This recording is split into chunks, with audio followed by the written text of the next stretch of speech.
Gaze upon the vast, swirling majesty of NGC 1300, a distant island of stars suspended in the endless dark, its barred spiral arms reaching out like cosmic tendrils in a silent, breathtaking dance. This galaxy, located millions of light years from our own, holds secrets beyond our wildest imagination. It's a place where the familiar rules of physics bend, where light behaves strangely, and where unexplained phenomena hint at mysteries we are only beginning to unravel. What cosmic secrets lie hidden within this distant realm? This isn't just another galaxy, it's a cosmic enigma, a puzzle written in starlight and shadow, and today we're going to explore 30 of its most bizarre and baffling phenomena. From the moment astronomers first turned their telescopes toward NGC 1300, they knew they were looking at something extraordinary. Its structure alone is a marvel, a majestic barred spiral with a central bar of stars that seems to anchor the entire galaxy, while its arms sweep outward in elegant, luminous arcs. But the more we looked, the more we realized that its beauty is only the surface. Hidden within its swirling dust and brilliant star clusters are anomalies that defy explanation, strange energy signatures, unexplained gravitational ripples, and celestial objects that simply shouldn't exist. Each discovery raises more questions than answers, pulling us deeper into a web of cosmic mystery that spans billions of years. Join me on this journey as we venture into the heart of NGC 1300, exploring phenomena that challenge everything we think we know about the universe. We'll uncover signals from the void, witness star systems that behave in ways that defy logic, and peer into regions of space where reality itself seems to twist and warp. This is more than a tour of a distant galaxy. It's an invitation to wonder, to curiosity, and to the thrill of discovery. Whether you're a seasoned stargazer or someone who simply looks up at the night sky with awe, there's something here that will capture your imagination and leave you marveling at the profound, beautiful strangeness of our cosmos. Our journey into the strange begins at the very heart of the galaxy itself. At the core of most large barred spirals like NGC 1300, astronomers expect to find a ravenous, supermassive black hole, a cosmic engine fueled by a swirling disk of superheated gas and dust. This violent, luminous process creates what's known as an active galactic nucleus, one of the brightest phenomena in the universe. But the center of NGC 1300 tells a completely different and far more puzzling story. Its supermassive black hole is not a blazing beacon. It is profoundly, inexplicably quiet. It's a slumbering giant, a silent predator at the heart of the cosmic storm, and its inactivity defies all our models of how galaxies behave. This is our first great mystery, the anomalous central black hole. For a black hole to shine with the intensity of 100 billion stars, it needs a constant and plentiful supply of material to consume. As matter spirals inward at near light speed, it compresses and heats up to millions of degrees, releasing unimaginable amounts of energy before vanishing across the event horizon. We see this brilliant activity in the cores of countless other galaxies. Yet, when we point our most powerful instruments toward the center of NGC 1300, we are met with a profound silence. The accretion disk, that frenzied whirlpool of doomed matter, is startlingly dim and faint. It's as if a vast cosmic banquet has been set, but the guest of honor is simply not eating. The question is, why? What could possibly starve a supermassive black hole in a galaxy so rich with gas and stars? Astronomers have proposed several fascinating theories to explain this cosmic hunger strike. One possibility is that the very structure of the galaxy is to blame. The prominent bar of stars at its center might actually be acting like a cosmic traffic jam, orchestrating the flow of gas in a way that prevents it from falling directly into the black hole's grasp.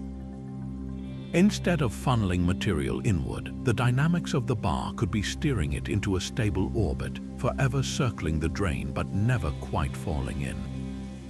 Another, more dramatic theory suggests a past cataclysm. Perhaps the black hole was active in the distant past, and it devoured all the available fuel in its immediate vicinity in a single, colossal feeding frenzy, leaving a barren void around it with nothing left to consume. We are left observing the aftermath, a quiet giant in a strangely empty room. This profound silence challenges our fundamental understanding of how these gravitational monsters interact with their galactic homes, turning a well-understood cosmic rule into a beautiful, haunting exception. Moving outward from the silent heart, we encounter the very feature that defines this galaxy's majestic structure, its central bar. This dense, elongated collection of stars acts as the galactic backbone, a dynamic highway guiding the flow of cosmic material. But recent observations have revealed that this bar holds a secret force, one that is invisible to the eye yet powerful enough to reshape our theories. While we expected to find magnetic fields here, the reality is something far more intense and bewildering. These are not the orderly, predictable fields we see in other galaxies. They are a roiling, chaotic storm of magnetic energy, twisted into shapes that defy our most sophisticated computer simulations. This is our second profound mystery, the bar's peculiar magnetic fields. Imagine the magnetic field of our own sun, a force that can propel solar storms across the solar system. Now scale that power up to a galactic level, concentrate it along a bar of stars tens of thousands of light years long, and then set it into a state of violent, unpredictable turmoil. That is what we are detecting in NGC 1300. The strength of these fields is staggering, exerting a pressure that rivals the gravitational pull of the stars themselves. They are not merely a background feature, they are an active, dominant player in the bar's environment. These magnetic lines are not smooth and linear, they are tangled and sheared, as if some immense, unseen hand has taken a cosmic magnet and furiously twisted it into a knot. This chaos presents a direct challenge to our models, which predicted far weaker and more organized fields. The very presence of such turbulent magnetism suggests there are fundamental processes at work within galactic bars that we have completely overlooked. The implications of this magnetic maelstrom are profound, especially for the birth of new stars. Star formation is a delicate tug of war between the compressive force of gravity and disruptive pressures from radiation, heat, and magnetic fields.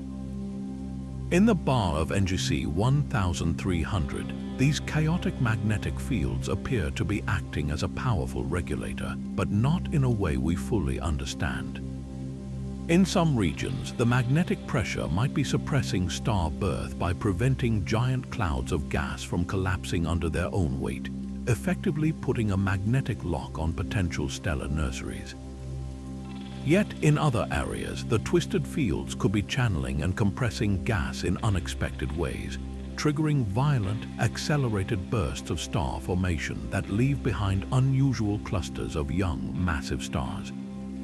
This creates a bizarre and patchy stellar landscape where star formation isn't governed by gravity alone, but is instead orchestrated by the invisible, chaotic hand of magnetism.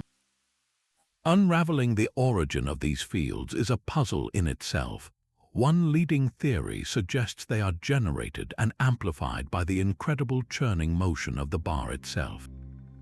As billions of stars and vast clouds of ionized gas stream along this cosmic highway, their differential motion could act like a colossal dynamo, stretching and winding primordial magnetic seed fields into the intense, complex structures we observe. Another, more exotic possibility involves the galaxy's past interactions. Could a near miss with another galaxy, or the slow digestion of a smaller dwarf galaxy, have injected a surge of turbulent energy that stirred the magnetic part to a frenzy?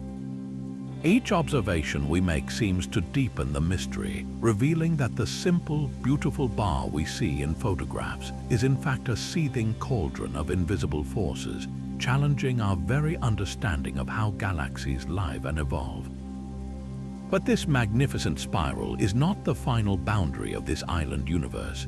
As our gaze pushes past the bright glow of its outermost stars, we enter a realm of shadows and whispers where we discover our third profound mystery, the ghostly hydrogen filaments. Stretching hundreds of thousands of light years into the frigid emptiness of intergalactic space, vast, wispy tendrils of neutral hydrogen gas drift like ethereal cobwebs against the absolute black. These are not tightly bound structures, but impossibly faint, diffuse clouds that should not logically exist so far from the gravitational anchor of the galaxy itself. Their sheer scale is difficult to comprehend. They form a gargantuan, invisible halo that dwarfs the luminous galaxy we see, a ghostly echo of its presence in the void. The existence of such an immense hydrogen reservoir this far out defies our basic models of galaxy formation. For gas to remain loosely bound at such extreme distances, the galaxy's gravitational pull would have to be far stronger than we've calculated, which immediately points to one overwhelming possibility: the presence of a tremendous amount of hidden dark matter, its invisible gravity acting as a cosmic glue to hold these faint structures together. But that's only one piece of the puzzle. The very origin of these filaments is a subject of intense debate.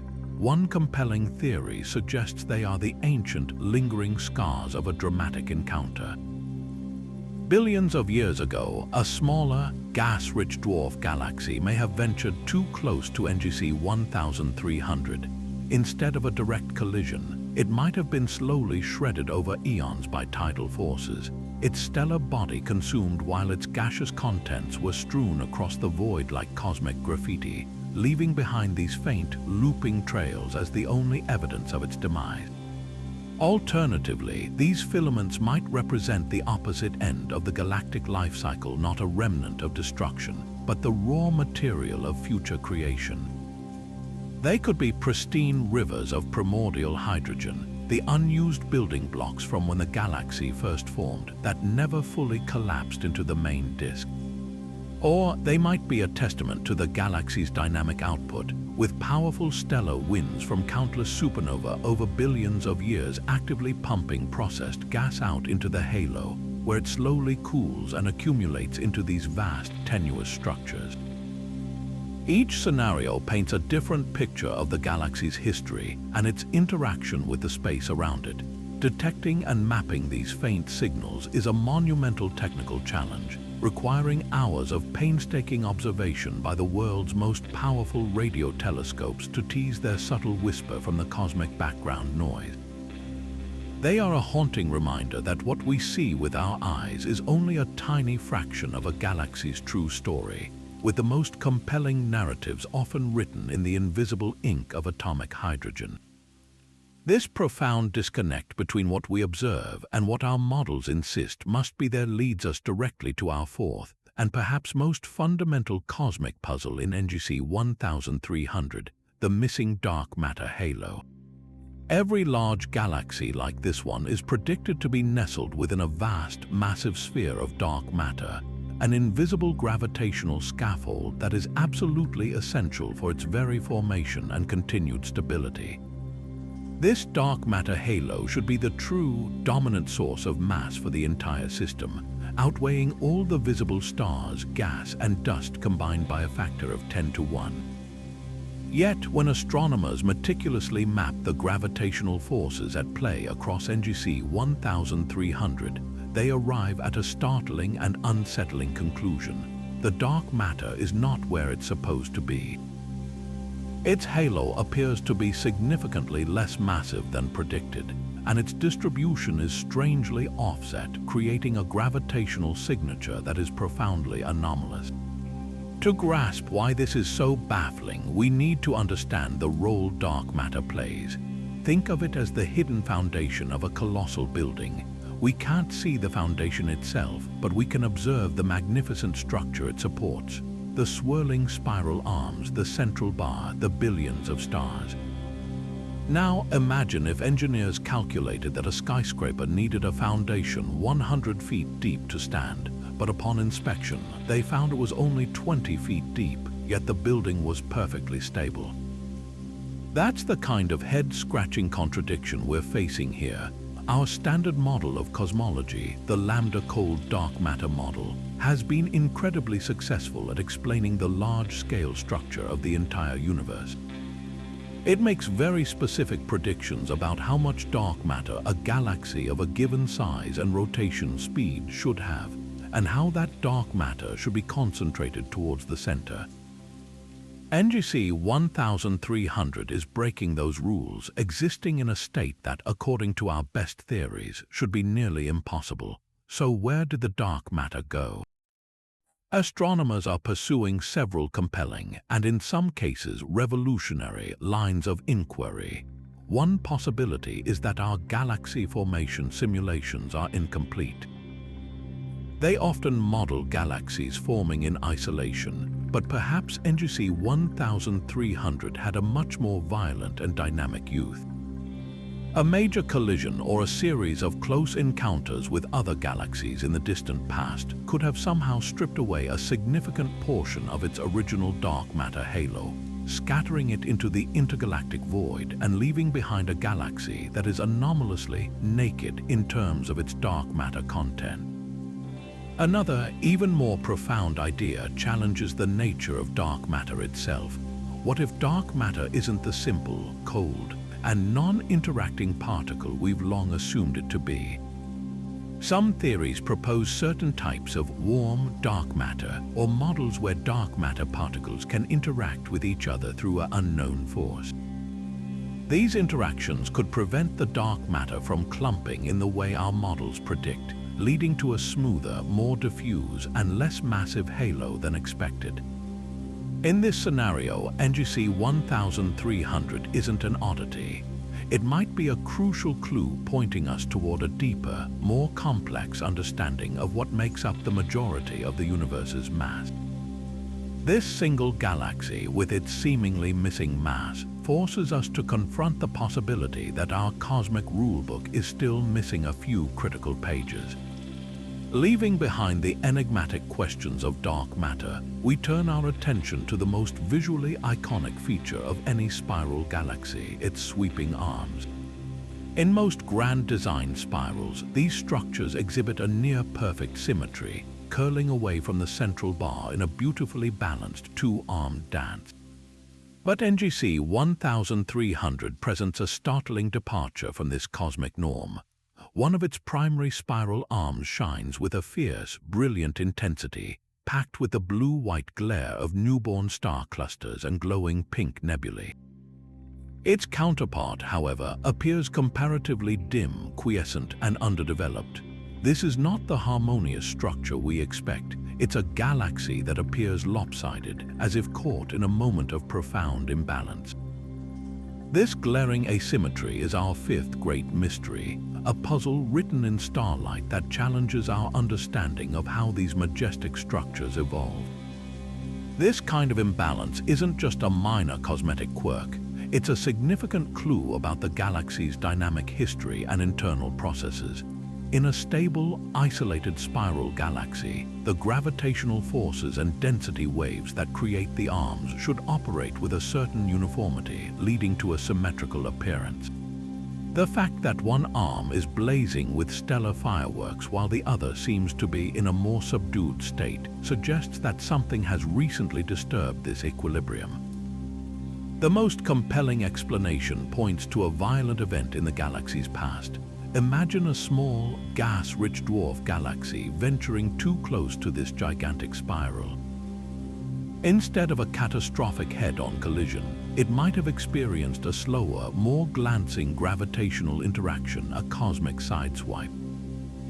This minor merger would have sent powerful shockwaves rippling through the disk of NGC 1300, compressing the gas and dust in one specific region with immense force and triggering a ferocious wave of star formation in that particular arm, while leaving the other relatively untouched. However, the past interaction theory is not the only possibility on the table. Some astrophysicists argue the cause could be internal, a phenomenon known as a propagating star formation burst. In this scenario, a chain reaction of supernova in one section of the disk could have created a powerful shock front that swept through the surrounding interstellar medium.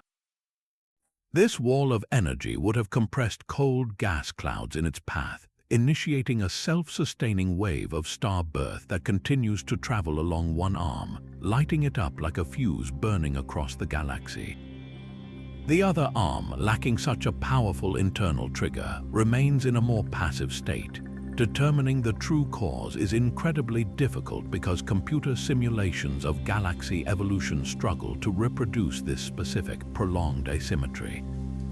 They often predict that galaxies should either be perfectly symmetrical or, after a major disturbance, should quickly settle back into a balanced state.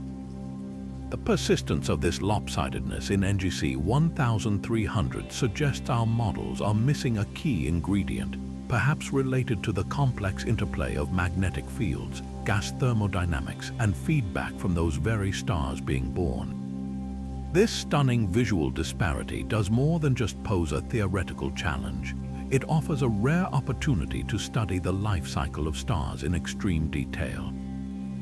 The brilliant arm acts as a perfect laboratory, a region where the conditions for starburst are currently optimized.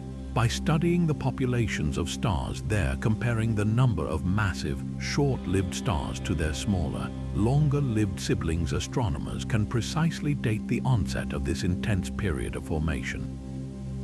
They can measure the efficiency of the process, calculating exactly how much gaseous raw material is being converted into shining suns. In stark contrast, the quieter arm provides a baseline, a view of what the galaxy may have looked like before this event occurred. This natural comparison allows scientists to isolate the variables and truly understand the triggers and consequences of rampant star formation on a galactic scale. The lopsided spiral of NGC 1300 is therefore more than a cosmic imperfection. It is a dynamic and ongoing experiment, a snapshot of a galaxy in a rare state of flux, teaching us about the violent events and internal mechanisms that sculpt these island universes over billions of years. Deep within the spiral arms of this lopsided galaxy, far from the quiet core, another category of mystery pulses with incredible power.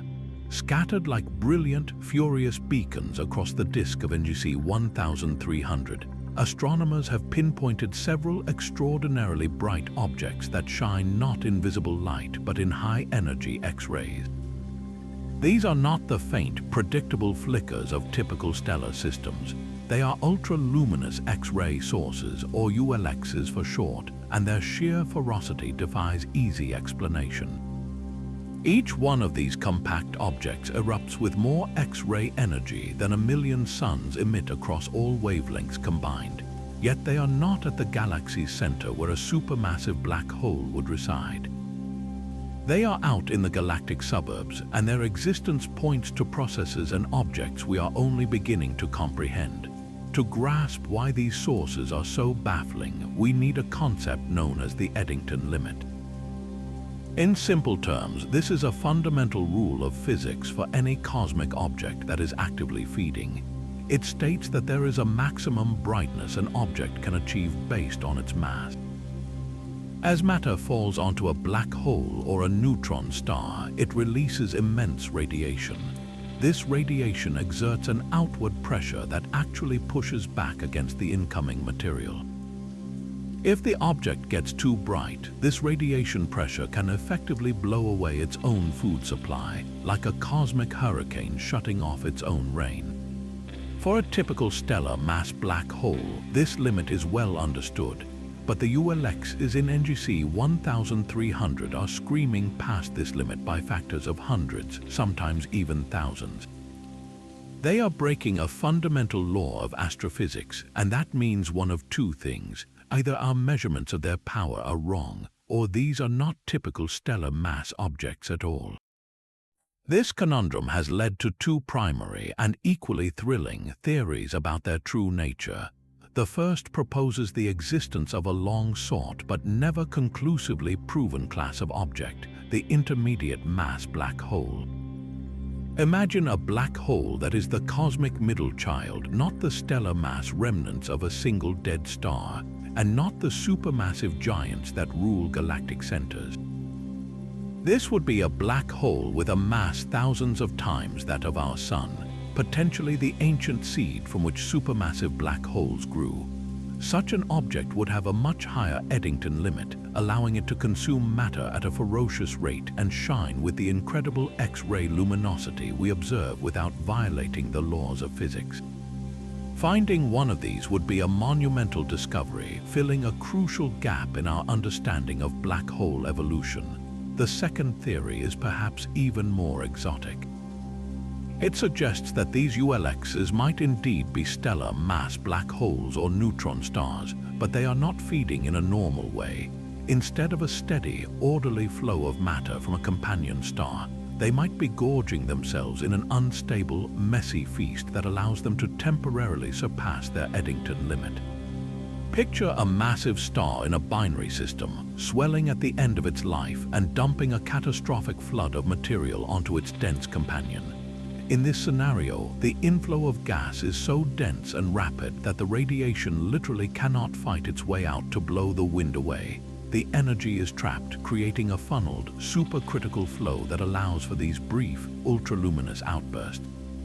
It would be a spectacular, short-lived phase of gluttony on a cosmic scale. Distinguishing between these theories is incredibly difficult from millions of light-years away. It requires painstaking observation to detect subtle flickers in their X-ray output or to measure the orbital motion of their companion stars, looking for the gravitational tug that would betray the true mass of the hidden monster.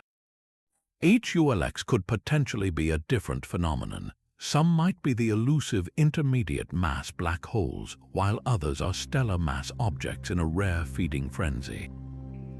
Their presence in NGC 1300, a galaxy already rich with anomalies, suggests that the conditions here are peculiarly suited to creating or hosting these extraordinary powerhouses.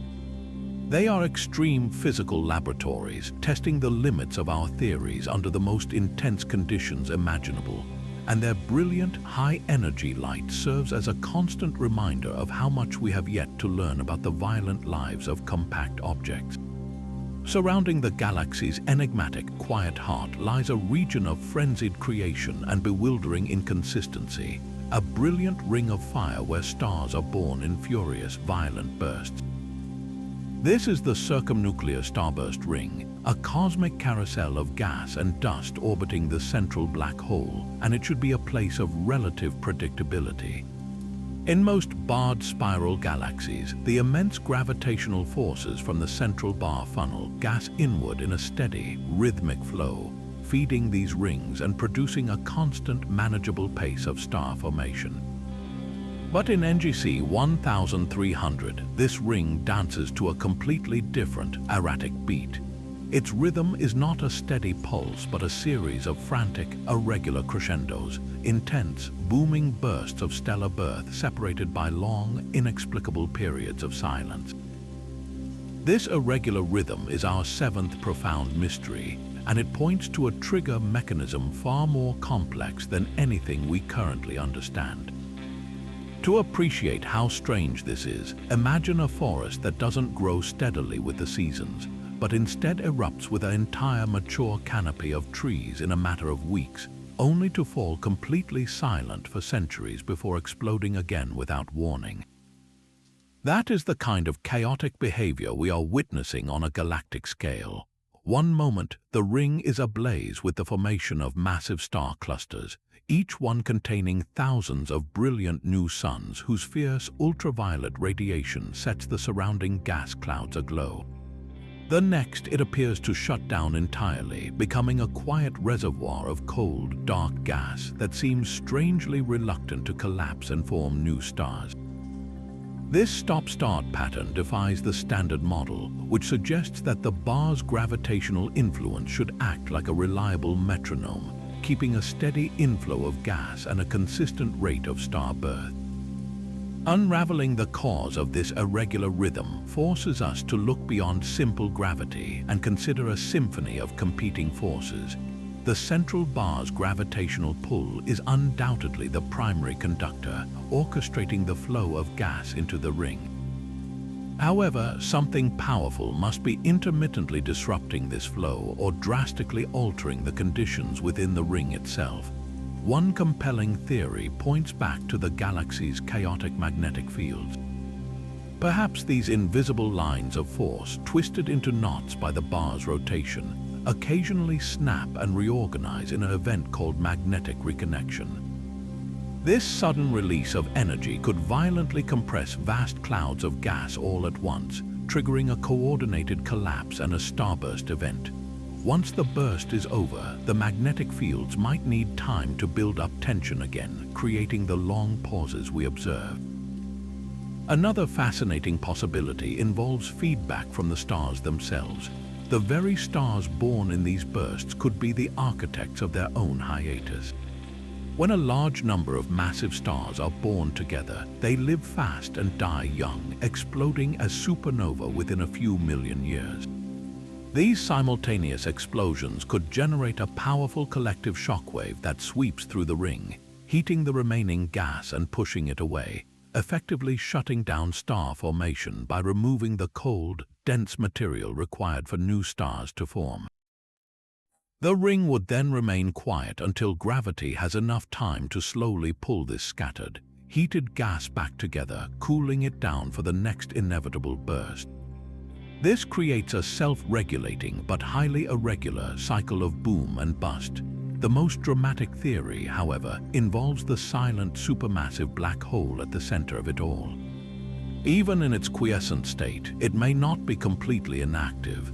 It could occasionally belch out a faint jet or a bubble of energetic particles that rises up and interacts with the inner edge of the starburst ring. This subtle injection of energy could be just enough to occasionally tip the scales, either by compressing gas to trigger a burst or by adding turbulence that prevents collapse, thereby dictating the irregular rhythm from the shadows. Each of these explanations paints a picture of a far more dynamic and interconnected galactic core than we once imagined, where star formation isn't governed by a single force, but is instead the volatile product of a constant tug of war between gravity, magnetism, and stellar feedback. The irregular rhythm of this ring is a direct message from the galaxy's engine room, telling us that the processes governing creation are more complex and explosive than we ever dreamed. Yet another layer of mystery is written in the fading echoes of stellar death. Scattered across the spiral arms of NGC 1300, astronomers have mapped the ghostly afterglow of several ancient supernova explosions. These expanding shells of energized gas, known as supernova remnants, are the cosmic tombstones of massive stars that ended their lives in catastrophic blast. Normally, these remnants serve as signposts, clearly marking the locations of recent star formation, as massive stars live fast and die young, exploding relatively close to their stellar nurseries. But here, the maps tell a confusing story. Several of these remnants are found drifting in isolation, far from the brilliant glow of any known nebula or young star cluster. They are cosmic orphans, their origins obscured by time and distance, presenting us with our eighth compelling enigma: the rogue supernova remnants. The existence of these displaced remnants immediately confronts us with a fundamental question. How does a massive star, a behemoth that must have formed in a rich, dense cloud of gas and dust, end up exploding in the relative emptiness of interarm space, a cosmic desert where such stars simply shouldn't be? A star massive enough to go supernova has a lifespan of only a few million years, a blink of an eye on galactic timescales. It doesn't have time to wander far from its birthplace under normal circumstances. Their isolated graves therefore suggest two equally fascinating possibilities. Either our map of star-forming regions is profoundly incomplete, or these stars embarked on incredible journeys before their dramatic deaths. The first theory proposes that we are simply not seeing the full picture. the galaxy could be riddled with small, dark, and incredibly dense pockets of gas that are opaque to our telescopes. Within these hidden cocoons, massive stars could be forming in isolation, away from the grand, luminous nebulae we so easily observe. They would live their short, brilliant lives shrouded in darkness, and only upon their death would they reveal their existence, their supernova blast finally shredding their dusty womb and lighting up the surrounding void. In this scenario, the rogue remnants are not truly rogue at all. They are simply the first and only signposts of a completely unseen mode of star formation, a stealthy process happening in the shadows of the galaxy's brighter regions. The second, and perhaps more dramatic, explanation is that of stellar migration. This theory casts these massive stars as cosmic runaways, ejected from their crowded birth clusters with tremendous velocity. The mechanism for such a dramatic ejection is often a gravitational slingshot effect within a dense, unstable multiple star system. Imagine a chaotic gravitational dance between 3 or 4 massive stars in a tight cluster.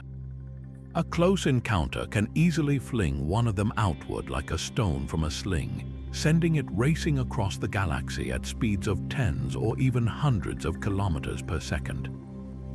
With a few million years to travel, such a star could cover a vast distance, putting thousands of light years between itself and its siblings before its fuel runs out and it explodes. The remnant we see now is a frozen snapshot of its final, lonely position, a marker not of where it was born but of how far it traveled. Each rogue remnant tells a unique story, and by studying its properties, astronomers can begin to piece together that history. The size and expansion rate of the gaseous shell reveal the approximate age of the explosion. A larger, more diffuse remnant indicates an older event, giving its progenitor star more time to wander from its birthplace.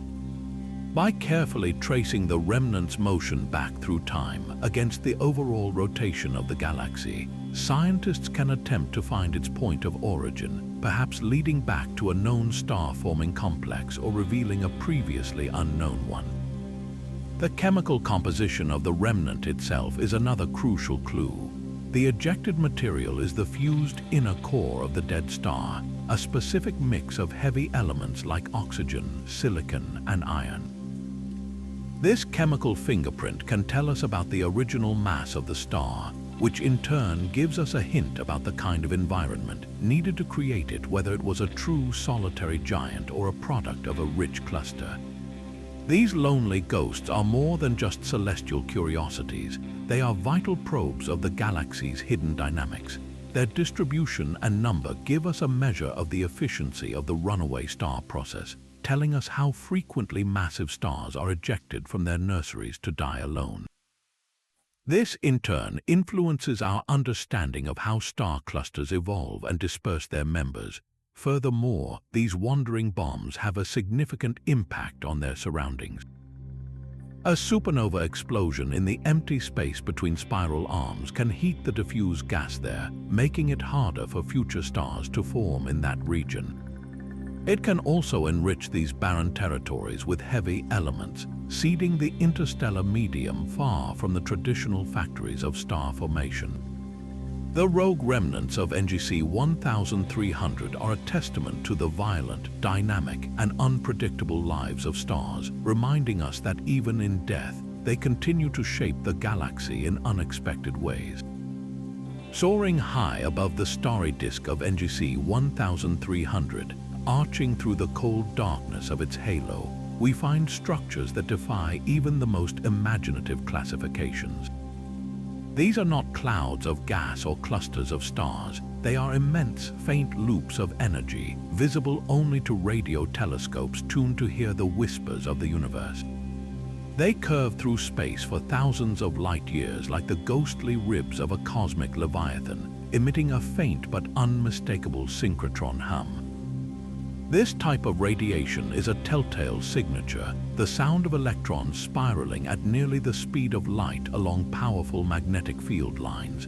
But that is where the simplicity ends, for these loops have no obvious source of power. They are not tied to any known supernova remnant, nor do they align with the chaotic magnetic fields of the central bar. They are simply there, enigmatic, immense, and inexplicable. These are the inexplicable radio loops, our ninth and perhaps most visually haunting mystery. The process that creates synchrotron radiation is well understood. We see it in the remnants of exploded stars and in the jets from active black holes. Energetic electrons get accelerated to fantastic speeds and are then forced to corkscrew along magnetic field lines, releasing radio waves as they go. The puzzle in NGC 1300 is the sheer scale and isolation of these loops. For electrons to remain energetic enough to produce the signal we detect across such vast distances, they must be constantly replenished or re-accelerated. A single supernova explosion could provide a powerful initial kick, but its shock wave would fade long before it could create a structure this large and coherent. It would be like a firecracker trying to power a city-wide lighting system for a century. The energy source and the result are completely mismatched. These loops suggest a sustained, powerful injection of energy from something that left no other visible trace. This absence of a clear cause has led astronomers to propose some truly dramatic explanations. One compelling theory reaches back into the deep history of the galaxy, suggesting these loops are the fading scars of a past cataclysm, the aftermath of a titanic eruption from the now quiet central black hole. Even though it slumbers today, it may have been violently active millions of years ago. In this past era, it could have launched colossal jets of plasma and magnetic fields far out into the galactic halo.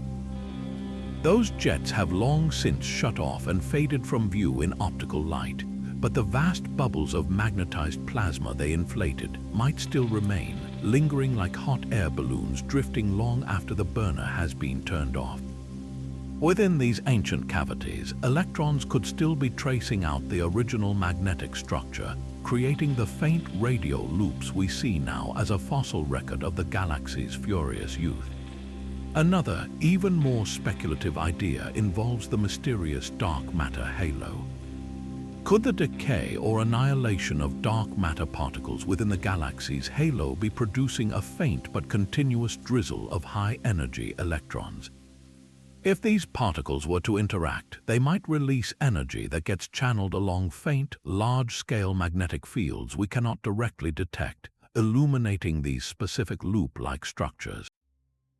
While highly theoretical, this idea is tantalizing because it proposes using the radio loops not just as a curiosity, but as a potential telescope for directly studying the properties of dark matter itself, mapping its distribution through the ghostly glow it indirectly creates. A third possibility brings the cause closer to home within the galactic disk itself. It is possible that we are not looking at one single event, but the cumulative effect of hundreds or thousands of supernova exploding in a coordinated wave over millions of years. This superwind from a past starburst era could have blown a gigantic bubble of hot gas that rose perpendicular to the disk, its shell now visible as a radio loop. The reason this seems less likely is the loop's precise structure and isolation. Such superwinds typically create more generalized, bubbly halos rather than distinct, elegant arches. Each theory, from black hole fossils to dark matter decay, paints a picture of a galaxy with a far more violent and dynamic history than its current serene appearance would suggest. These faint radio echoes are a powerful reminder that a galaxy's past is always written across its present, if only we have the right instruments to read it. Nested within the turbulent magnetic storms of the central bar itself lies a feature so counterintuitive it seems to defy the very nature of a galaxy, a place not of light but of profound shadow. Astronomers have pinpointed a swirling, vortex-like pattern that behaves unlike any other dust cloud we've studied. This is not a mere absence of stars, it is an active, light-absorbing anomaly, a whirlpool of darkness that appears to swallow starlight whole. While dark lanes of dust are common in spiral galaxies, this particular structure exhibits a unique set of properties. an unusual density, a peculiarly coherent swirling motion, and a level of opacity that makes it appear almost like a hole punched through the fabric of the galaxy. This is our 10th mystery, the enigmatic dark vortex. The immediate, most logical explanation points to an incredibly dense and complex dust cloud. Galactic bars are known to funnel not just gas, but also immense quantities of interstellar dust, the fine, sooty remnants of ancient stars. Under the right conditions, this dust could accumulate into a region of unprecedented density, becoming so thick that it blocks all visible light from the stars behind it. But what makes this vortex peculiar is its motion and structure. Detailed spectroscopic analysis reveals that the material within this dark patch is not static. It's rotating with a tight, organized coherence, as if caught in a powerful whirlpool. This suggests it's being shaped by a potent force, most likely the complex gravitational dynamics of the bar itself, which could be shepherding dust into this specific swirling pattern. However, the extreme opacity remains puzzling.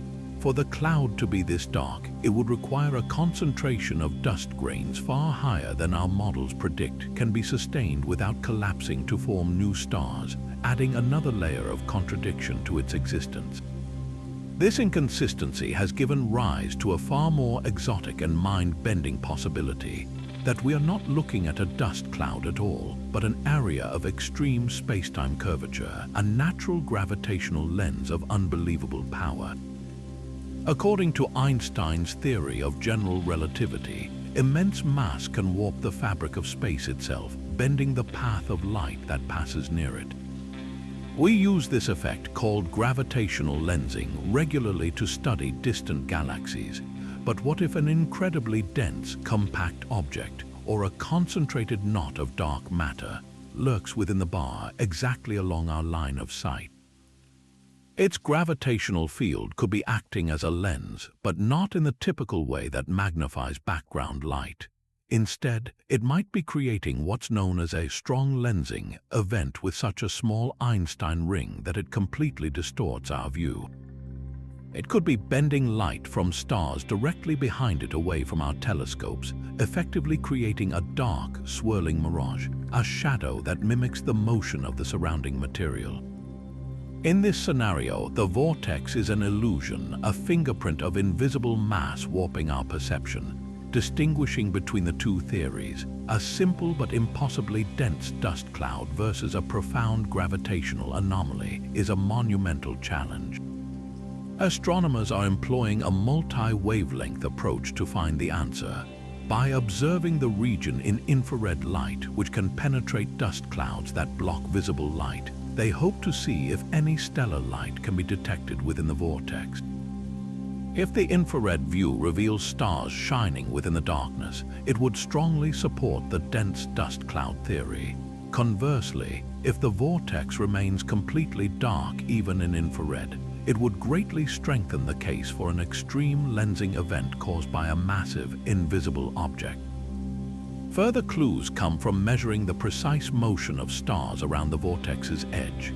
Any anomalies in their velocities could reveal the gravitational tug of a hidden, massive body causing the lensing effect. The implications of each possibility are profound. If it is a dust cloud, its existence forces us to revise our understanding of how interstellar material behaves under the extreme pressures within a galactic bar, and why such a dense concentration has not yet given birth to a new cluster of stars. If, however, the gravitational lensing theory holds true, then this dark vortex is not just a curiosity. It is a direct window into the distribution of mass, both visible and dark, at the heart of the galaxy. It could be pointing toward a previously unknown population of intermediate mass black holes drifting through the bar, or it could be evidence of a rare, dense clump of dark matter, whose gravitational influence is finally making itself known. This enigmatic shadow, then, is far more than an empty patch. It is either a cosmic forge frozen in time or a ghostly signature of the universe's deepest secrets, hidden in plain sight. As we shift our gaze from the grand structures of the galaxy to the individual stars that compose it, we uncover a mystery written not in light or shadow, but in the very atomic fabric of suns. Throughout the Milky Way, astronomers have established a clear and predictable cosmic recipe. Older stars, the ancient pioneers of our galaxy, consistently show specific chemical patterns. They are rich in elements like hydrogen and helium forged in the Big Bang, but are notoriously poor in certain heavier elements, including the rare earth metal europium and the lightweight element lithium. These stars are the living fossils of the early universe, and their composition tells a standard story of nucleosynthesis. But in the ancient stellar populations of NGC 1300, that story is being rewritten. Here, these venerable stars are displaying a bizarre and unexpected spectral signature, boasting surprisingly high abundances of precisely those elements they should lack. This chemical anomaly is our 11th profound mystery, a clue that the early history of this galaxy was profoundly different from our own. To understand why this is so strange, we need to think about how elements are created. The universe began with only the lightest elements, hydrogen, helium, and a trace amount of lithium. Every other element in the periodic table had to be forged later, in the nuclear furnaces of stars or in the violent explosions that end their lives. Heavier elements like europium are almost exclusively produced in the most extreme stellar deaths, specifically in certain types of supernova or in the mergers of ultra-dense neutron stars. These events then seed the surrounding gas with their newly created elements, so that the next generation of stars is born with a richer chemical palette. Therefore, the first stars to form in any galaxy should be almost purely made of primordial material, containing only the elements present at the dawn of time. Finding ancient stars that are conspicuously rich in europium is like finding a prehistoric cave painting that used titanium white paint. It points to a source of advanced materials that simply shouldn't have existed yet. The anomalous lithium adds another layer of bewilderment. Lithium is a Chinese letter element. The tiny amount created in the Big Bang is notoriously fragile, easily destroyed in the hot interiors of stars. While some lithium can be produced later by cosmic rays splitting heavier atoms or in the outer layers of certain giant stars, it is not typically associated with being preserved or enhanced in ancient stellar atmospheres. Finding too much of it in old stars is just as puzzling as finding too little. So how did these ancient suns in NGC 1300 get their strange chemical makeup? Astronomers are investigating several compelling scenarios that paint a picture of a uniquely violent and productive youth for this galaxy. One leading theory suggests that the very first stars to form here were not the typical small, long-lived red dwarfs we see in our own galactic halo. Instead, NGC 1300 might have had an inaugural population of superstars, immensely massive, short-lived giants that lived and died in a breathtakingly short period.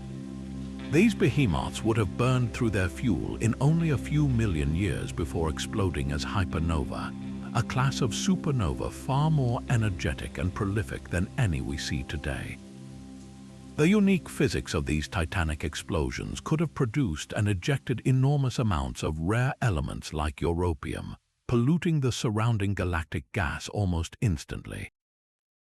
The next wave of stars, while still ancient by our standards, would then have formed from this pre-enriched material, carrying the spectral signature of their spectacular predecessors within them. Another fascinating possibility involves the timing and efficiency of neutron-star mergers. These catastrophic collisions are considered the primary cosmic forges for the heaviest elements, including gold and europium.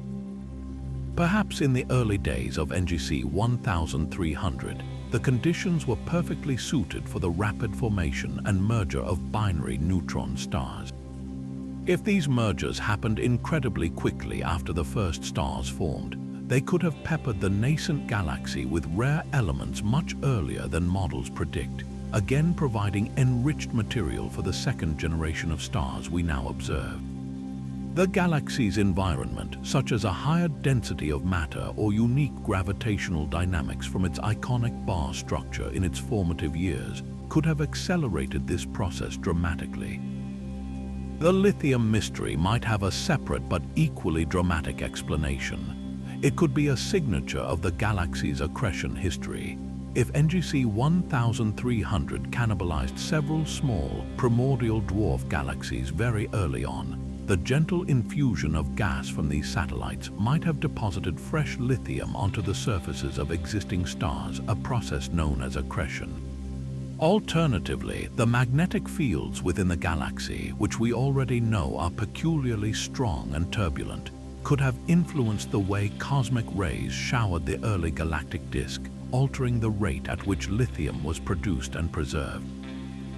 Each ancient star with its anomalous spectrum is therefore a time capsule, holding a chemical record of the frantic and extraordinary conditions that defined this galaxy's first few 100 million years, a record that is entirely unique in our cosmic neighborhood. These glowing clouds present us with a classic cosmic detective story, one where the evidence is bright and clear but the culprit is utterly missing. We know the basic rules of cosmic light shows for a cloud of hydrogen gas to glow with that characteristic red hue of an H2 region. It needs a powerful source of ultraviolet radiation nearby. This energy, typically pouring from the surface of young, massive, and incredibly hot stars, strips electrons from their atoms. As those electrons eventually reunite with protons, they release energy in the form of light, causing the entire cloud to fluoresce like a vast neon sign. It's a straightforward process we observe everywhere, yet here, in the quiet outer reaches of NGC 1300's spiral arms, we find brilliant, isolated clouds shining with all the intensity of a stellar nursery, but with no stellar nursery in sight.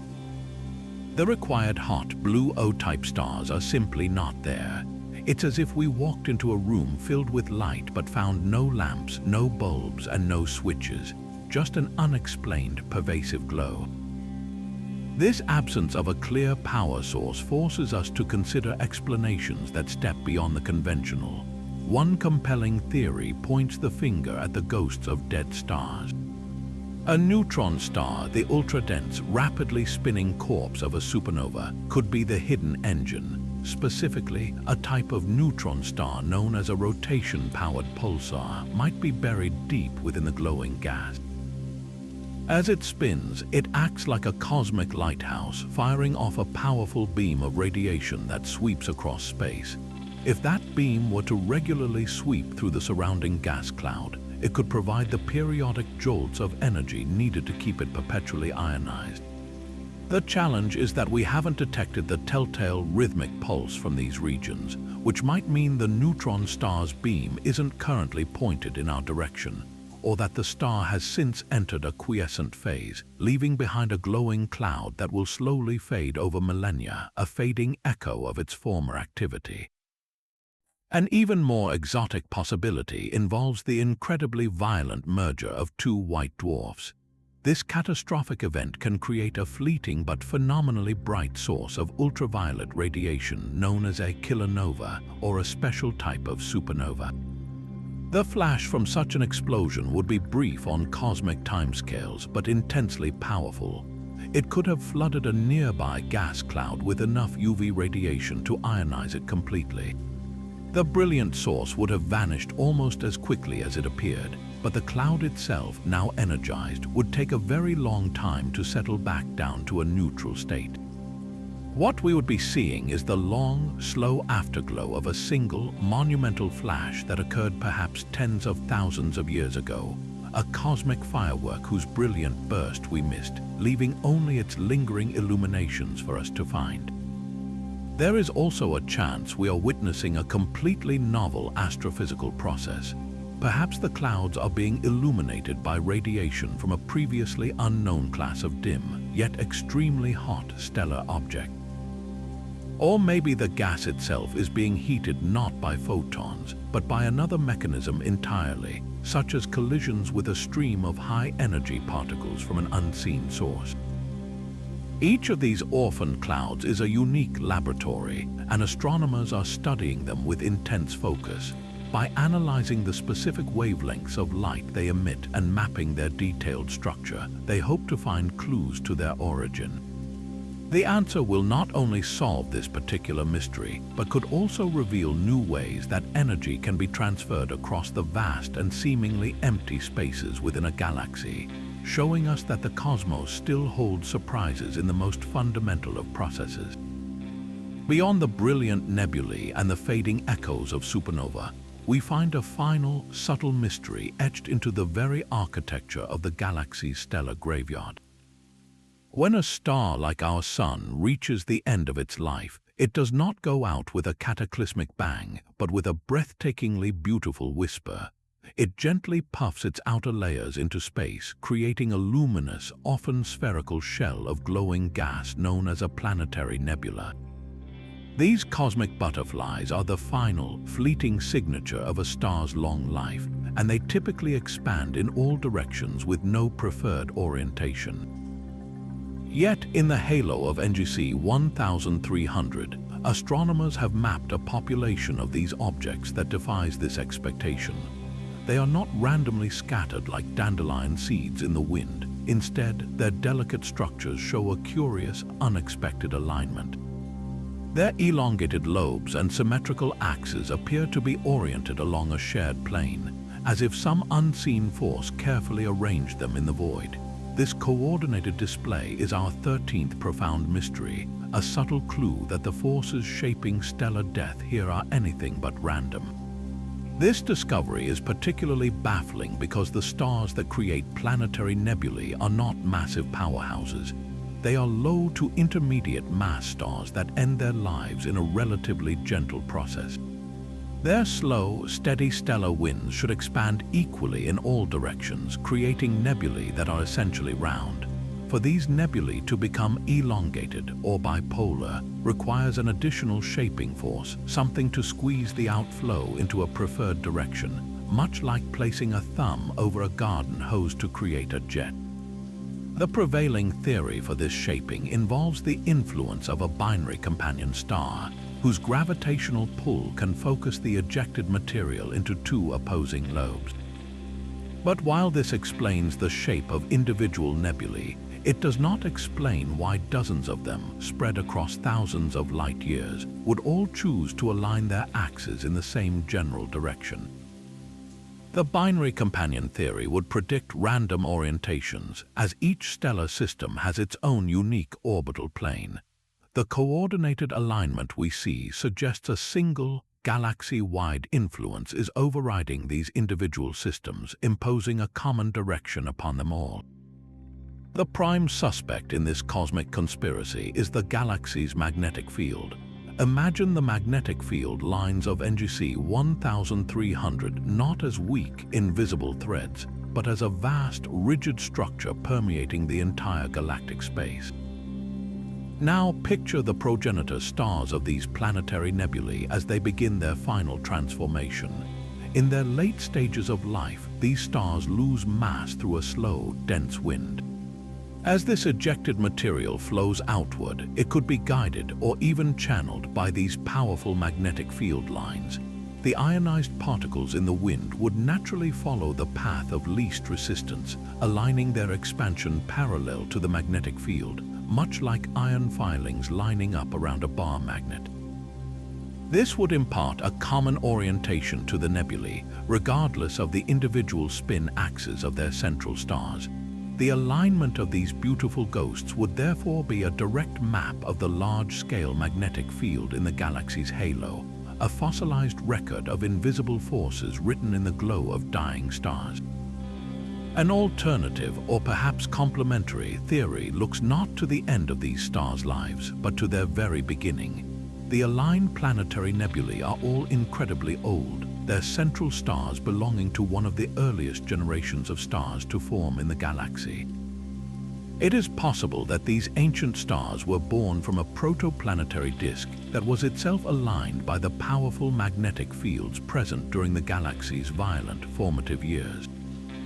If the magnetic field was strong and coherent enough billions of years ago, it could have influenced the collapse of the original gas clouds and the spin axes of the nascent stars within them.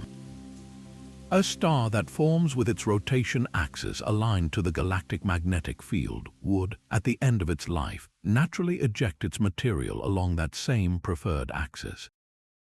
In this scenario, the alignment we see today is not an active process happening now, but a preserved memory of the conditions at the birth of these stars, a final act that echoes their first moment of creation. Unraveling this mystery requires painstaking observation. Astronomers must carefully measure the precise orientation and geometry of each nebula, a difficult task given their faintness and distance.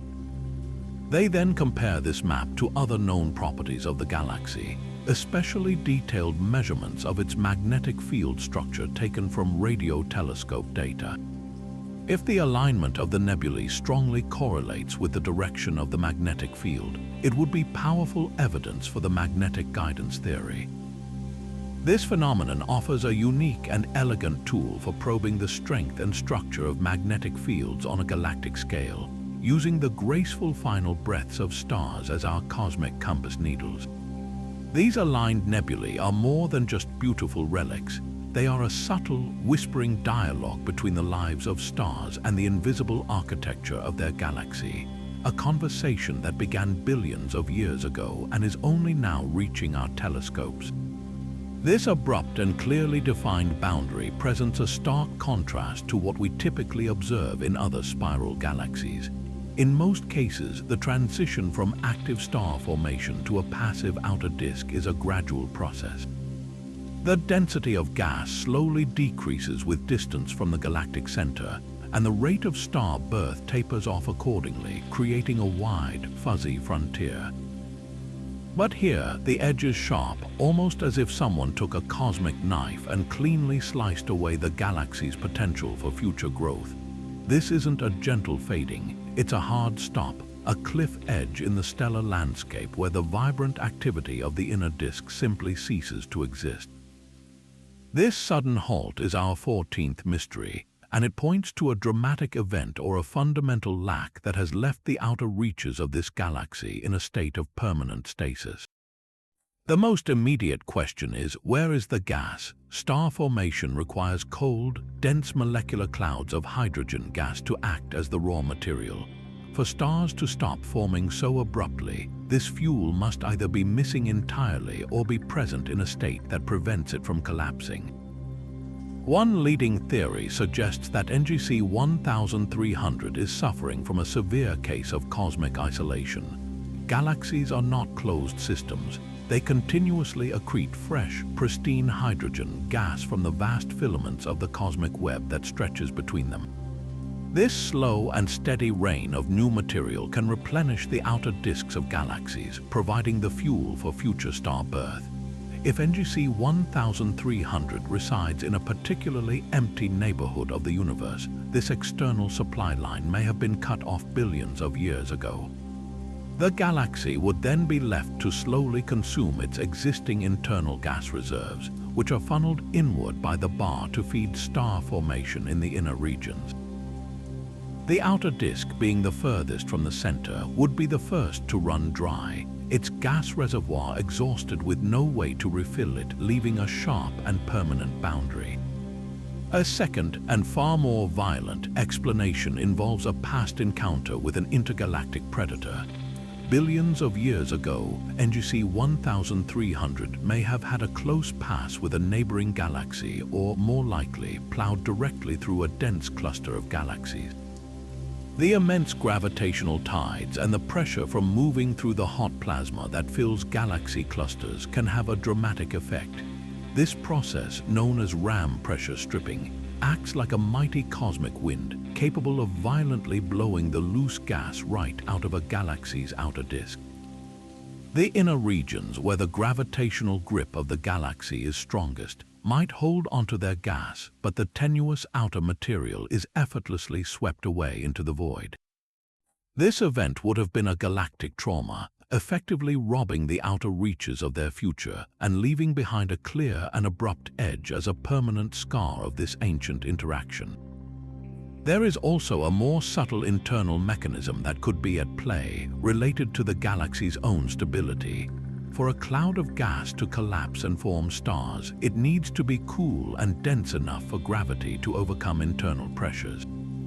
In the outer disk, the sheer distance from the galactic center means the pull of gravity is much weaker. Any process that keeps the gas there too hot or too turbulent could effectively put a lid on star formation.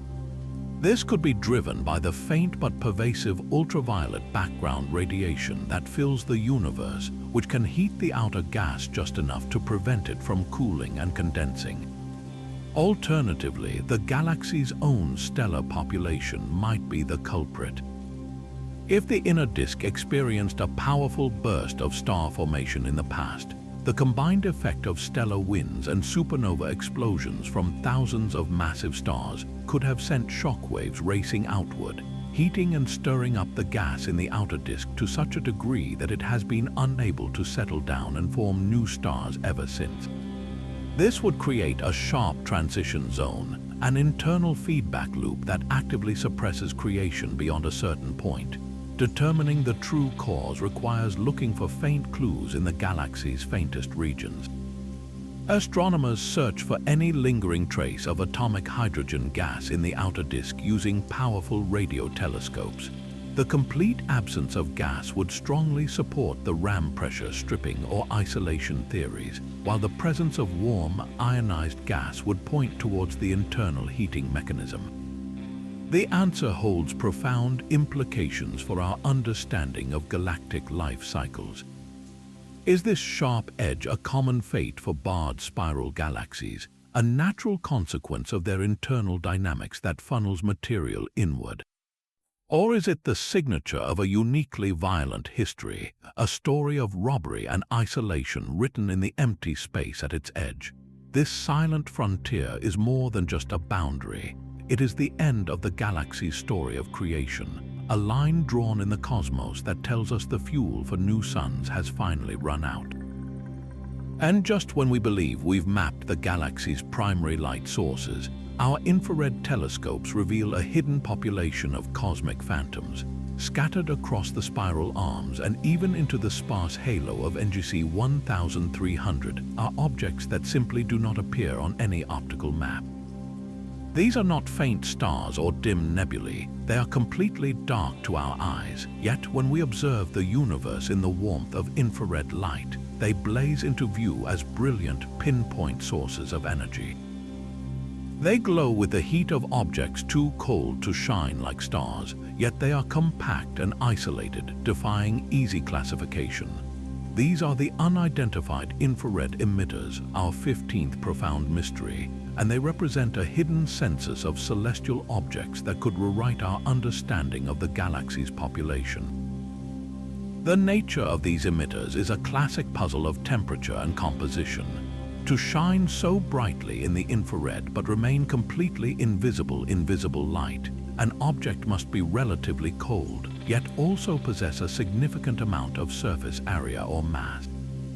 Imagine taking a massive, smoldering coal and placing it against the backdrop of a blast furnace. The intense visible light of the stars would drown it out, but its own deep, red heat would be unmistakable in the infrared. The most logical suspects are cold, dusty substellar objects. This category includes massive gas giants, dozens of times larger than Jupiter, that fail to ignite into full-fledged stars, bodies known as brown dwarfs. Alternatively, they could be vast, dense protoplanetary disks, swirling cocoons of gas and dust in the early stages of forming solar systems, so thick with material that they blot out the central star entirely and are only perceptible by their own emitted warmth. However, their locations make these simple explanations deeply problematic. We find these infrared emitters in places where such objects have no obvious reason to be. Some are adrift in the lonely interarm regions, far from the dense, gas-rich environments where new stars, and thus their planetary systems, are born. A few even appear to be floating freely in the galactic halo, a realm where the density of matter is so low that the formation of any substantial object is incredibly difficult to explain. A brown dwarf or a protoplanetary disk simply should not form in such profound isolation. It would be like finding a thriving, full-grown tree rooted in the middle of an empty desert with no source of water for miles around. Their presence in these barren territories suggests they did not form in place, but were somehow ejected, or that our understanding of star and planet formation is missing a crucial chapter that allows for creation in the void. This inconsistency has opened the door to far more exotic possibilities. One thrilling hypothesis is that we are looking at evidence of primordial black holes. These would not be the black holes formed from the collapse of massive stars, but hypothetical relics from the very first second after the Big Bang. Theory suggests that in the unimaginable density of the early universe, pockets of matter could have collapsed directly into black holes of various sizes, some as small as an asteroid yet containing the mass of a planet. If such an object existed and were drifting through space, it would not emit light. However, it would inevitably pull in trace amounts of interstellar gas and dust through its gravity. As this material spirals inward, it would compress and heat up, creating a faint, warm accretion disk that would glow brightly in the infrared. A primordial black hole could therefore masquerade as a cold, dusty object, its true monstrous nature hidden behind a shroud of hot dust. Another captivating idea involves the corpses of dead solar systems. A white dwarf star, the Earth-sized cinder of a sun-like star, will gradually cool over billions of years. If it is surrounded by a dense, dusty debris disk, the shattered remains of its own planets and asteroids, that disk would absorb the white dwarf's fading light and re-radiate it as infrared heat. From a great distance, this system would appear exactly as these emitters do, a point source invisible in optical light but brilliant in the infrared. The challenge, again, is their location. Finding such ancient systems in the galactic halo would imply a dramatic history of ejection from the star-rich disk, a story of cosmic violence that left these stellar ghosts to wander the darkness alone. Identifying the true nature of these objects is a painstaking process of elimination. Astronomers use the object's exact infrared color, comparing its brightness at different infrared wavelengths to estimate its temperature. They search for any faint hint of flickering or variability that might betray the presence of an accretion disk feeding a hidden black hole. They also look for the subtle, telltale wobble of a microlensing event, a temporary brightening that occurs if the object passes directly in front of a more distant star, its gravity bending the starlight and acting as a natural revealer of its mass. Each emitter could be a different phenomenon. Some may indeed be lonely brown dwarfs, while others could be the first tentative evidence for concepts we've only ever written down in equations.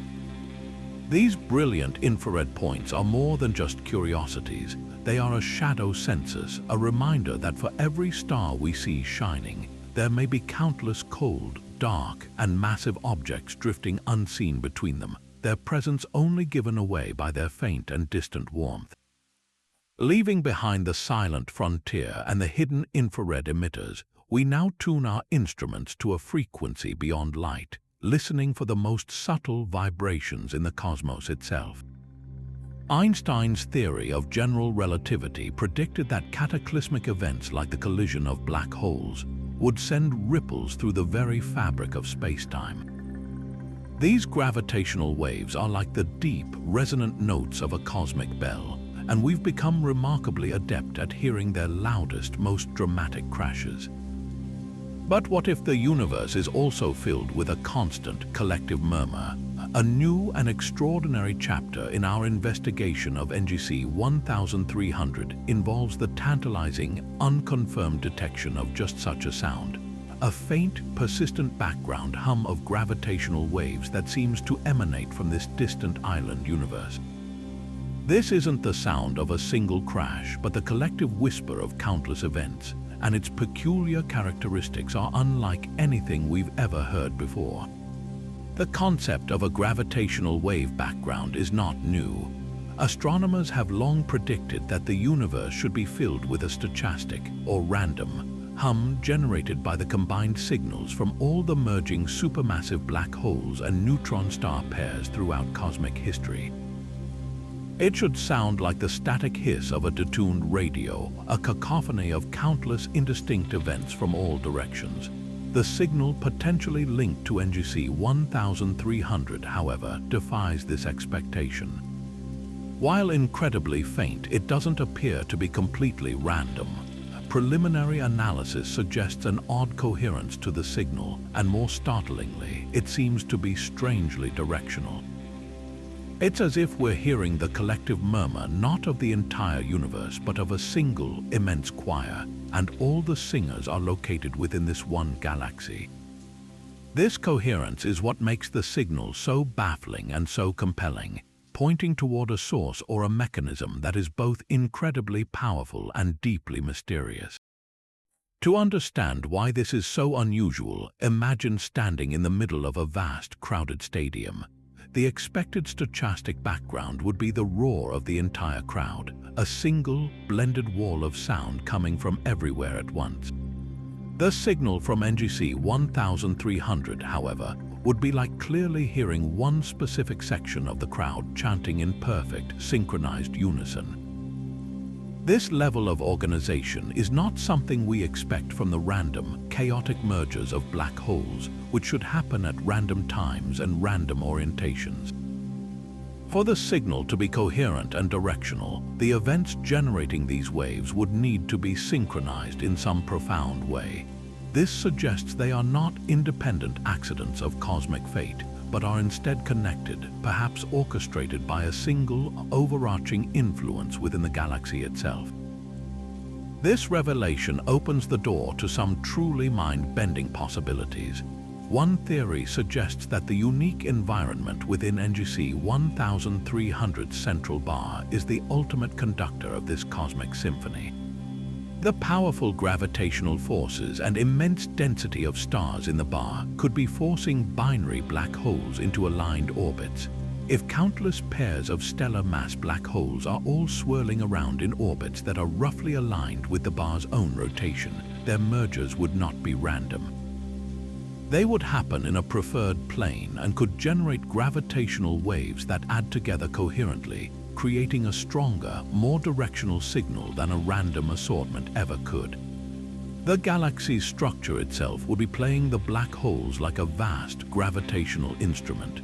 An even more exotic idea involves the galaxy's quiet central black hole. Its current slumber might be deceptive. It's possible that it's not alone, but is instead surrounded by a dense, orbiting swarm of thousands of smaller black holes and neutron stars, a dynamical cluster of incredible density. In this frantic environment, gravitational interactions could be constantly hurling these compact objects into merger events. Because this entire chaotic dance is happening in the deep gravitational well of the central void, the resulting waves could be funneled and focused, creating the coherent and directional signal we seem to be detecting. The silent heart of the galaxy would then be a hidden factory of space-time ripples, its quiet exterior masking a frenzied ballet of destruction. Confirming this whisper is one of the greatest technical challenges in modern astronomy. It requires correlating data from multiple pulsar timing arrays across the world for years on end. These arrays use the universe's most precise natural clock's millisecond pulsars as a galaxy-sized gravitational wave detector. As a gravitational wave passes between Earth and a pulsar, it minutely disrupts the incredibly regular timing of the pulsar's flashes. By monitoring dozens of these pulsars and looking for a correlated pattern of disturbances, scientists can piece together the presence of a background wave. Isolating a signal from a single galaxy like NGC 1300 is like trying to hear one specific violin in that vast stadium crowd from thousands of miles away. It pushes our technology and our statistical methods to their absolute limit. If this whisper is confirmed and truly originates from this one galaxy, the implications would be nothing short of revolutionary. It would provide the first direct evidence that a galaxy's large-scale structure can directly influence the merger rates and orientations of the black holes within it.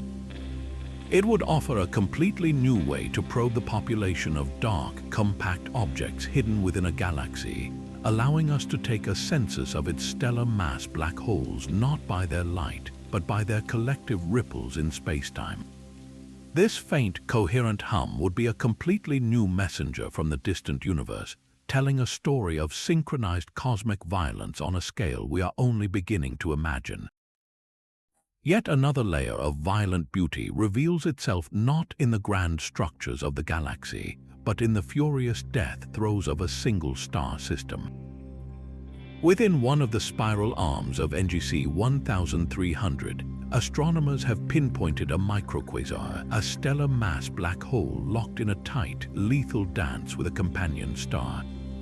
As the black hole voraciously feeds on material stripped from its partner, it doesn't just swallow it whole. It channels some of the superheated plasma into two opposing, narrow beams that scream into space at nearly the speed of light. These relativistic jets are a common feature of such systems, but here, one of them performs a maneuver that defies all expectation. Instead of blazing a straight, unwavering path into the void, this jet executes a graceful, sweeping curve, arcing through space as if bent by the hand of a god. This is not a subtle kink, it is a profound, coherent bend that speaks of immense, invisible forces at play. The existence of such a sharply curved jet is a direct challenge to our understanding of physics on an extreme scale. Matter traveling at such incredible velocities possesses an enormous amount of momentum. To make it change direction requires a truly phenomenal force. Imagine trying to bend the path of a bullet in mid-flight. The energy required would be immense. For a jet of plasma moving at a significant fraction of light speed, the force needed to curve it must be almost unbelievable. This immediately rules out simple explanations like the jet plowing into a dense cloud of interstellar gas. Such an impact would shred and disrupt the jet, causing it to scatter and dissipate in a messy plume, not guide it into a smooth, elegant arc. The curvature we observe is too clean, too organized, suggesting a sustained and powerful influence acting along the entire length of the jet. Two primary theories have emerged to explain this cosmic arc, each pointing to a different type of invisible power. The first and most compelling possibility is an incredibly intense, localized magnetic field. The region immediately surrounding the microquasar could be threaded with magnetic field lines of unimaginable strength, wound tight by the furious rotation of the accretion disk. As the electrically charged particles in the jet are accelerated outward, they become trapped by these lines of force, compelled to spiral along them. If the magnetic field itself is curved or perhaps twisted into a loop by the complex dynamics of the system or the orbital motion of the binary stars, the jet would have no choice but to follow that predetermined path, painting the magnetic architecture of the system across light years of space. This would make the jet a brilliant tracer, illuminating the invisible magnetic skeleton that controls the flow of matter and energy in this violent corner of the galaxy. The second, equally fascinating theory introduces a third, unseen body into this already dramatic relationship. What if the microquasar is not a simple binary system, but a hidden triple? A dense, massive object, perhaps another neutron star or a black hole, could be orbiting the primary pair at a distance. Its immense gravitational field would warp the very fabric of spacetime around it, creating a kind of gravitational lens. As the jet travels outward, it would pass through this warped region, causing its path to curve following the contours of bent space. This would be a direct application of Einstein's general relativity on a stellar scale, a visible demonstration of how mass tells space-time how to curve, and how that curvature then tells everything else how to move. The curved jet would therefore be a literal map of the gravitational well of this hidden third object, a shadowy puppeteer revealed only by the bend it imparts on its brilliant cosmic puppet. Distinguishing between these two hypotheses is a task of meticulous observation. Astronomers carefully monitor the jet, looking for any changes in the curvature over time. A curvature caused by a static magnetic field might remain stable for long periods, while one induced by the orbital motion of a hidden companion would subtly change its orientation as the unseen object moves along its orbit. They also analyze the spectrum of light emitted from the jet, searching for telltale signatures of the extreme magnetic fields predicted by the first theory. Each piece of data brings us closer to understanding the true nature of this extraordinary system. Whether it is the grip of a magnetic monster or the pull of a hidden gravitational giant, this curved jet serves as a stunning reminder that even within well-known cosmic phenomena, the universe is always ready to reveal a deeper, more complex layer of mystery. Deep within the swirling arms of NGC 1300, a different kind of signal pulses with metronomic regularity.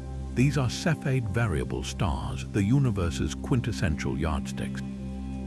Their intrinsic brightness is directly tied to their pulsation period, the rhythm with which they expand and contract, growing brighter and dimmer in a predictable cycle. By measuring this rhythm, astronomers can determine their true luminosity and therefore their precise distance. For over a century, these celestial lighthouses have been fundamental to mapping the scale of the cosmos. But here, in this distant galaxy, they are behaving in a way that is deeply perplexing. A significant number of these stars, separated by hundreds or even thousands of light years, are pulsating in perfect, synchronized time. It is as if an unseen conductor has raised a baton, and stars across the entire galactic stage are breathing in unison. This coordinated rhythm is our 18th profound mystery, and it suggests a connection or an influence operating on a scale we never thought possible. The sheer impossibility of this synchronization from a standard astrophysics perspective cannot be overstated. Each Cepheid variable is an individual stellar entity, a massive star in a late and unstable phase of its life. Its pulsation is driven by a delicate and self-contained internal mechanism. Deep within the star, a layer of ionized helium acts as a kind of engine. As the star contracts, this helium trap becomes more opaque, absorbing radiation and heating up. The increased pressure then forces the star to expand. As it expands, the helium layer cools and becomes transparent again, allowing radiation to escape and causing the star to once more contract under its own gravity. This cycle is entirely dependent on the star's own mass, composition, and internal structure. For two Cepheids to have identical periods, they would need to be near-perfect twins in mass and evolutionary stage. For dozens of them, scattered across an entire galaxy, to share not just similar but perfectly synchronized periods defies all odds and all models of independent stellar evolution. It would be like finding hundreds of grandfather clocks in different cities, all built by different craftsmen, yet all ticking in perfect, simultaneous seconds. This bizarre synchronicity forces us to consider explanations that step far beyond the star itself. The most tantalizing theory proposes that the stars are not the origin of the signal, but are instead responding to it.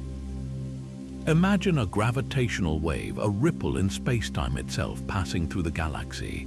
As the wave moves through a Cepheid variable, it would minutely compress and expand the star's structure. If the frequency of this gravitational wave precisely matched the natural pulsation period of the Cepheid, it could act as a constant external pacemaker, nudging the star's internal clock and forcing it to lock into rhythm. The entire galaxy could be awash with a resonant gravitational frequency, a deep hum that tunes every susceptible star to the same cosmic note. The source of such a pervasive wave would have to be unimaginably powerful, perhaps linked to the orbital period of the central supermassive black hole or the precession of the entire galactic bar, phenomena operating on a scale that encompasses the entire galaxy. A second, equally mind-bending possibility involves the galaxy's magnetic field. We already know the magnetic fields in NGC 1300 are peculiarly strong and chaotic. What if these fields are not just present but are oscillating? Large-scale magneto-hydrodynamic waves could theoretically travel through the ionized plasma that permeates the space between stars. These waves would carry pressure and magnetic fluctuations. As they pass through a Cepheid, they could periodically alter the outer layers of the star, either by exerting additional external pressure or by influencing the ionization state of its helium layer, effectively tapping on the shell of the star to keep it in time with all the others. This would make the Cepheids not independent timekeepers, but a galaxy-wide network of sensors, all ringing in response to the same invisible magnetic drumbeat. There is also a chance we are witnessing a cosmic coincidence so staggering it forces us to reconsider stellar physics itself. Perhaps there is an unknown underlying property of this specific galaxy that creates Cepheids with a very narrow range of masses and ages, making identical periods more likely. Or perhaps the synchronized stars are not a random sample, but are all descendants of a single, gigantic molecular cloud that fragmented into stellar seeds with nearly identical properties billions of years ago. They would have been born as twins, lived similar lives, and are now dying in the same rhythm, a synchronized family reunion across the eons. While statistically improbable, the unique history of NGC 1300 might have made this scenario possible. Unraveling this mystery requires more than just observation. It demands a new way of listening to the galaxy. Astronomers are now treating the synchronized Cepheids not as individual objects, but as a single, interconnected instrument. By meticulously comparing the phase of their pulsations, checking if they brighten and dim at the exact same moment, or if there's a delay across the galaxy, they can look for clues. A delay would suggest the influence is moving, like a wave passing through the galactic disk. Perfect, instantaneous synchronization would point toward a force that acts on the entire galaxy at once, like a universal gravitational field fluctuation. Each pulsation is a data point in a grand experiment, one that could ultimately reveal whether the universe itself can conduct a symphony of stars. Surrounding every massive galaxy like our own Milky Way, we expect to find a bustling entourage of smaller dwarf satellite galaxies, each a tiny island universe in its own right, gravitationally bound to its larger host. These satellites are considered cosmic fossils, the leftover building blocks from the galaxy's formation, and their number and distribution are a critical test for our models of cosmology. But when we train our most powerful telescopes on the majestic NGC 1300, we are met with a profound and unsettling silence. The expected swarm of dwarf companions is simply not there. The space around this giant spiral is eerily empty, a galactic neighborhood that is far too quiet. This absence of satellite galaxies is our 19th profound mystery, and it challenges our understanding of everything from dark matter to the violent history of galactic evolution. This missing entourage presents a direct contradiction to the predictions of the lambda-cold dark matter model, which has been the reigning theory of our universe's structure for decades. According to this model, large galaxies like NGC 1300 don't form in isolation. They are assembled over billions of years through the mergers and accretion of countless smaller protogalactic clumps. Furthermore, the dark matter halo that surrounds a large galaxy is not smooth. It should be teeming with thousands of smaller dark matter subhalos. Many of these subhalos are expected to be massive enough to pull in ordinary gas and form the dwarf satellite galaxies we observe. Computer simulations of universe evolution consistently produce virtual galaxies that are surrounded by these swarms of satellites. The fact that NGC 1300 appears so isolated suggests that something in our simulation is wrong, or that something truly dramatic happened in this galaxy's past to clear out its neighborhood. Astronomers are investigating two primary and dramatically different explanations for this cosmic solitude. The first is a tale of pure destruction. It's possible that NGC 1300 did indeed have a full complement of dwarf satellites in the distant past, but its unique structure sealed their fate. The galaxy's massive central bar creates powerful gravitational tides that extend far out into its halo. Any smaller galaxy that ventured too close on its orbital path would not have enjoyed a stable existence. Instead, it would have been slowly, mercilessly shredded over millions of years. These tidal forces would have pulled the dwarf galaxy apart, stretching it first into long, faint streams of stars before eventually dispersing its material completely, assimilating it into the halo of the giant spiral. In this scenario, the silence we observe today is the aftermath of a galactic feast. NGC 1300 has consumed all of its companions, leaving behind only the faintest stellar streams as ghostly evidence of its past meals. The second explanation is far more subtle and delves into the deepest mysteries of dark matter and star formation itself. It's possible that the dark matter subhalos are actually there, exactly as the simulations predict, but they are completely dark and invisible to our telescopes. This theory, known as the too big to fail problem in a different context, suggests that the subhalos exist but for some reason never manage to form stars. This could happen if the primordial gas that fell into these small dark matter potentials was prevented from cooling and collapsing. Perhaps the ultraviolet background radiation in the early universe was too intense, heating the gas and keeping it from forming stars.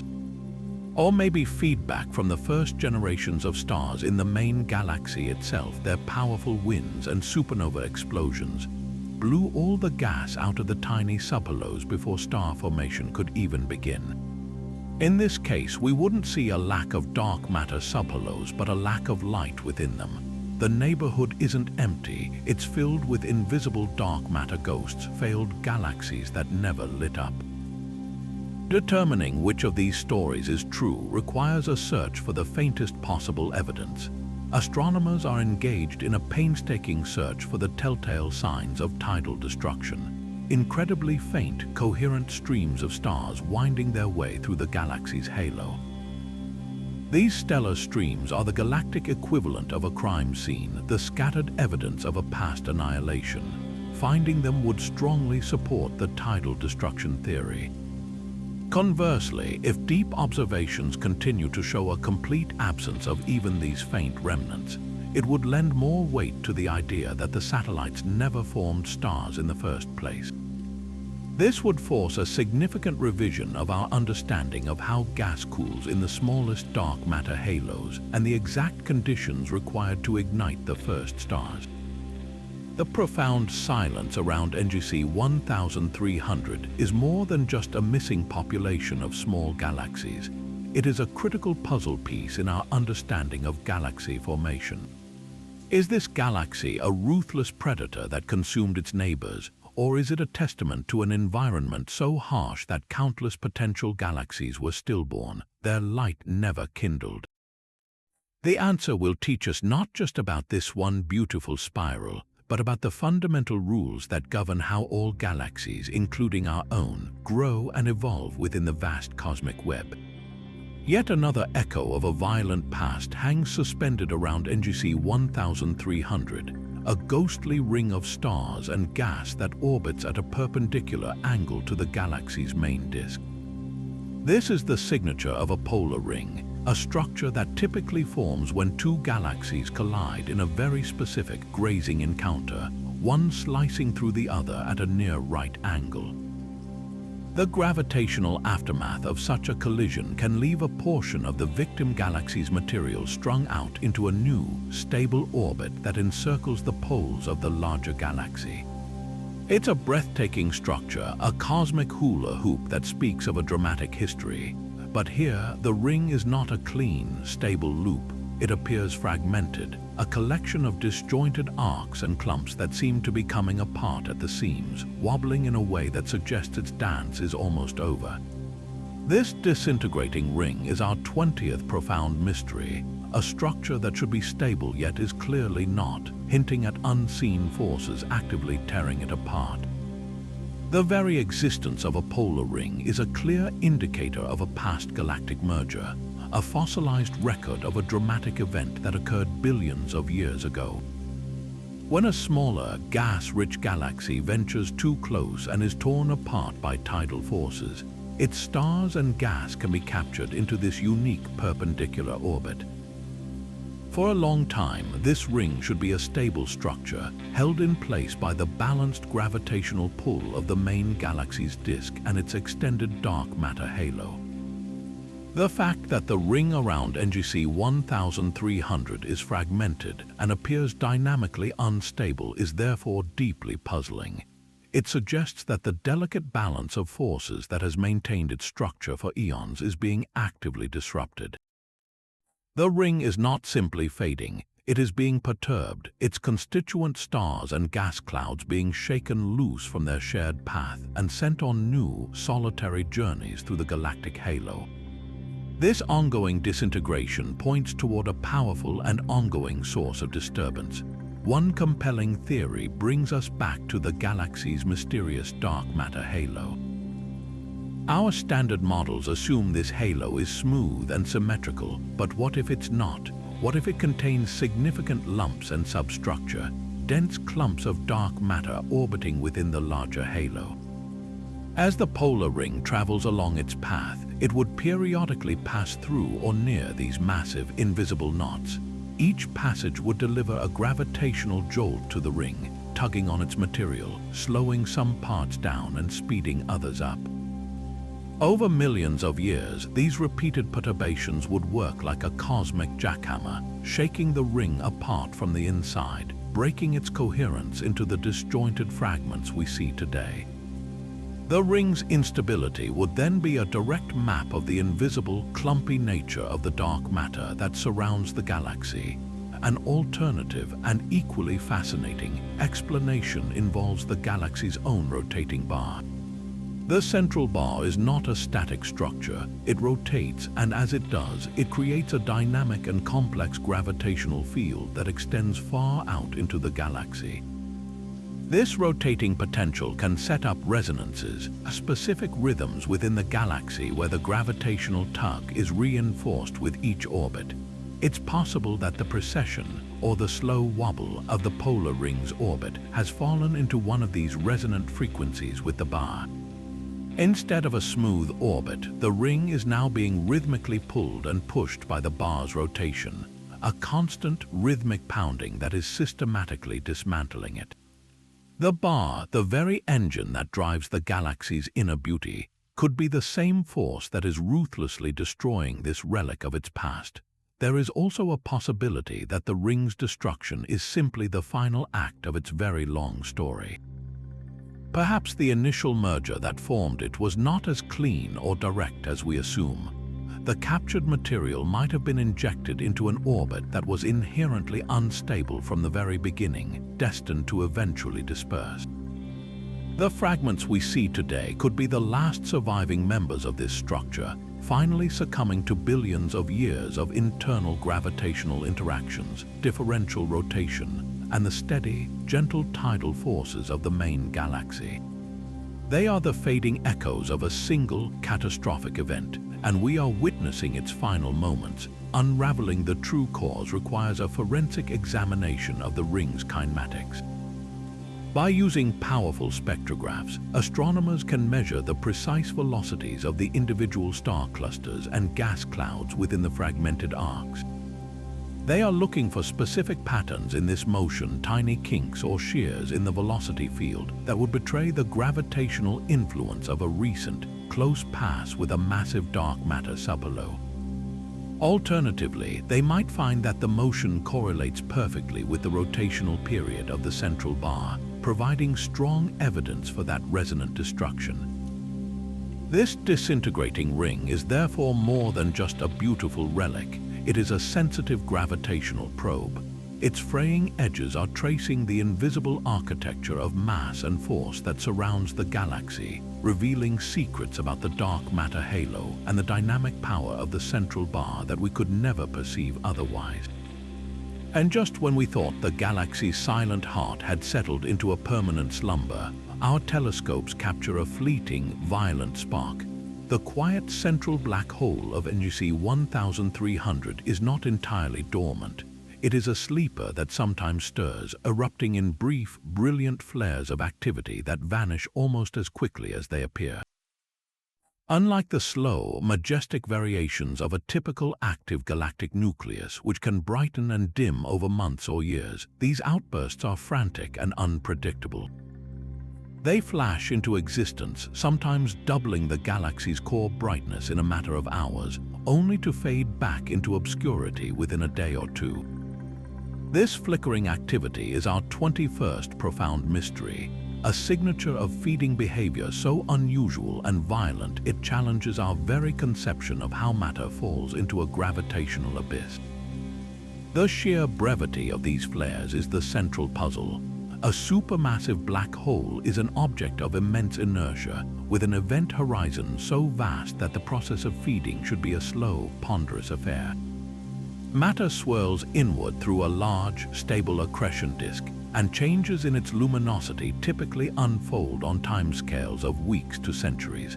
For the brightness to change this drastically in just hours means the source of the flare must be incredibly small and compact. The region of emission must be smaller than the distance light can travel in the duration of the flare, otherwise the signal would be smoothed out. We are therefore witnessing an event that is happening in a tiny, incredibly violent patch of space immediately adjacent to the event horizon itself, a cosmic blink and you-miss-it explosion happening on the very edge of oblivion. So what could possibly cause such a rapid and furious burst of energy? Astronomers are focusing on two primary and equally dramatic explanations. The first involves the nature of the accretion flow itself. Perhaps the disk of material around this black hole is not a smooth, continuous whirlpool, but is instead made of discrete, dense blobs of gas and debris. Imagine a gentle rain falling on a pond versus a series of large rocks being dropped in. The rain creates a steady ripple, while each rock creates a sudden, large splash. In this scenario, a massive, solid chunk of matter, perhaps a dense knot of gas or a small, gaseous planet, plunges directly into the inner accretion disk.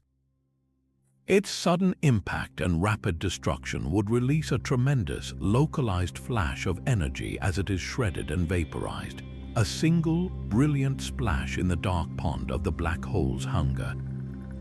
The second, and even more captivating, theory is the tidal disruption of a star, but not a full-sized star that would create a brilliant flare lasting for months.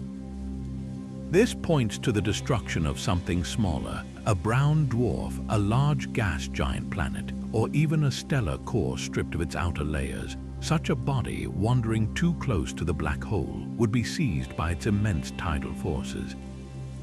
The side of the object closer to the black hole would feel a much stronger gravitational pull than the far side, stretching it horizontally while compressing it vertically, a process known as spaghettification.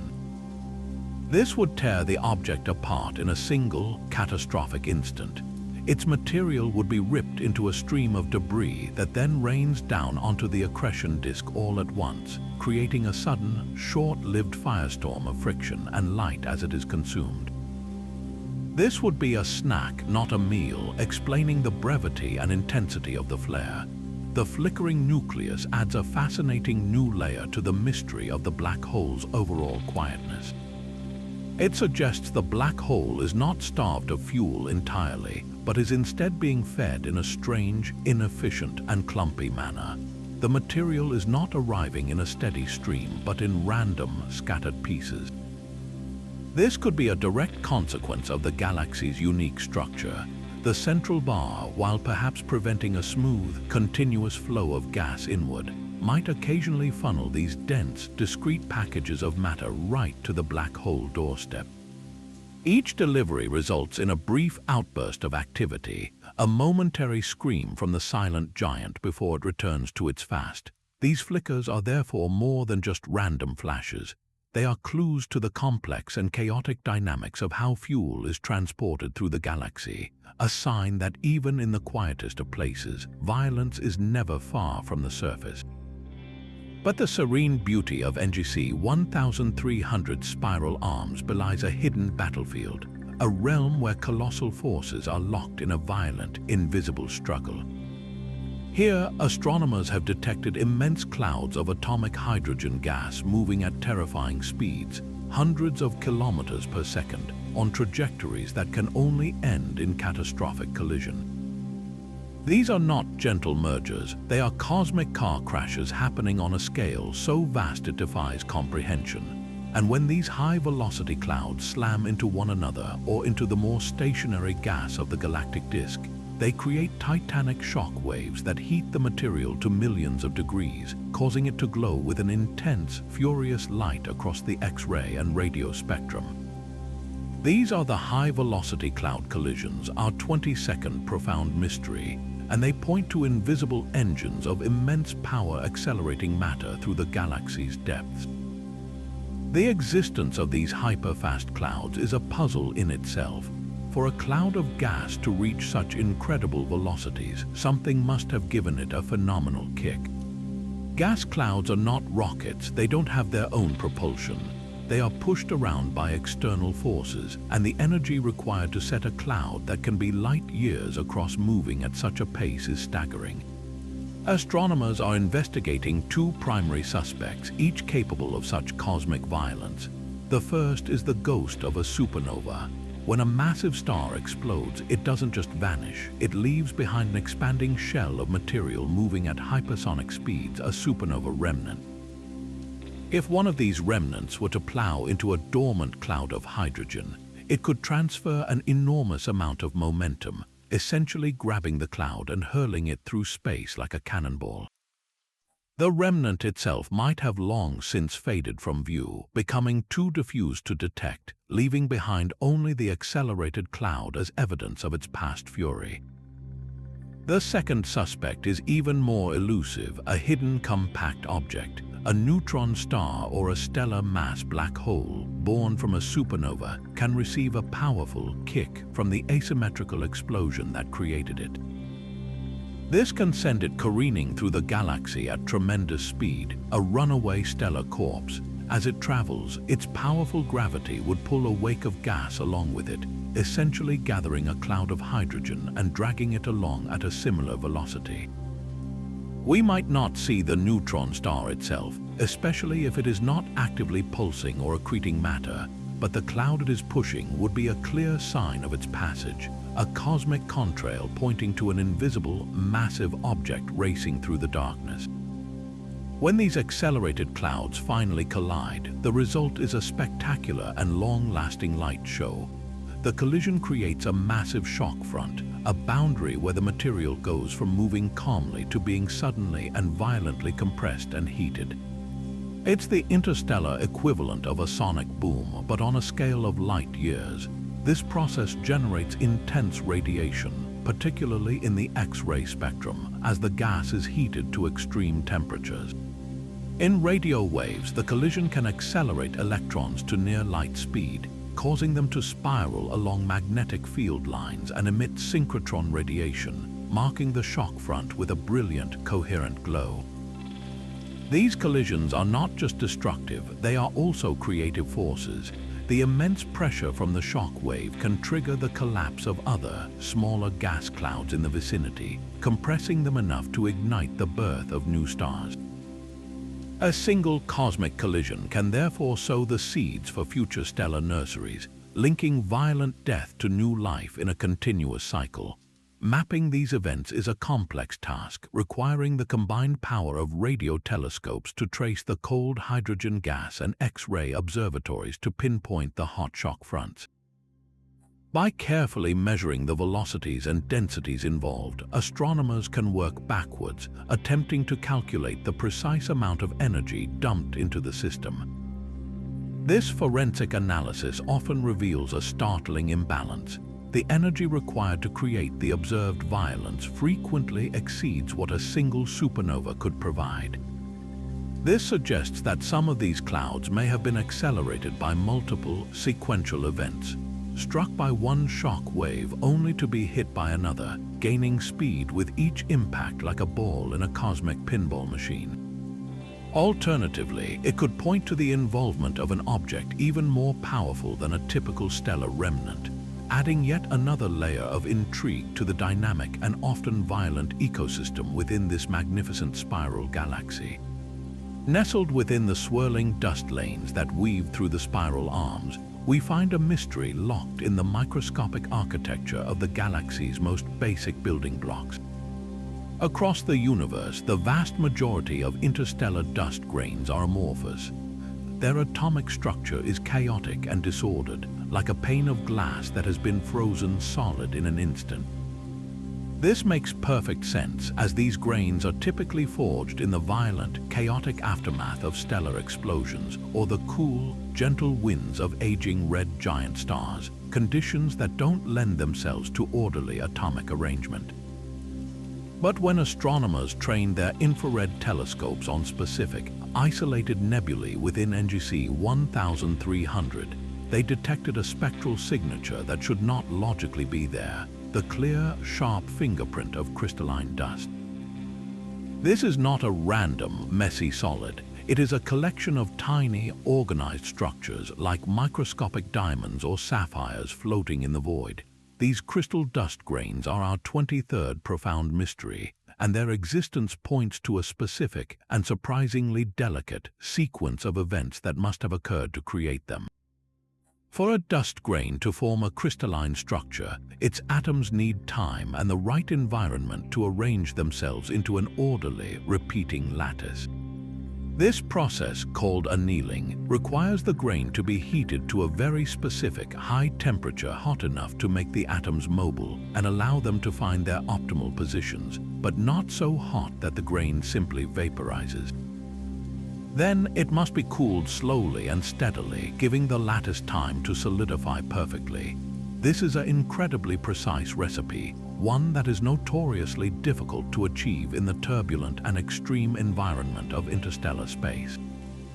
The presence of these crystals, therefore, is a signpost pointing directly to a region that has experienced a very particular kind of history.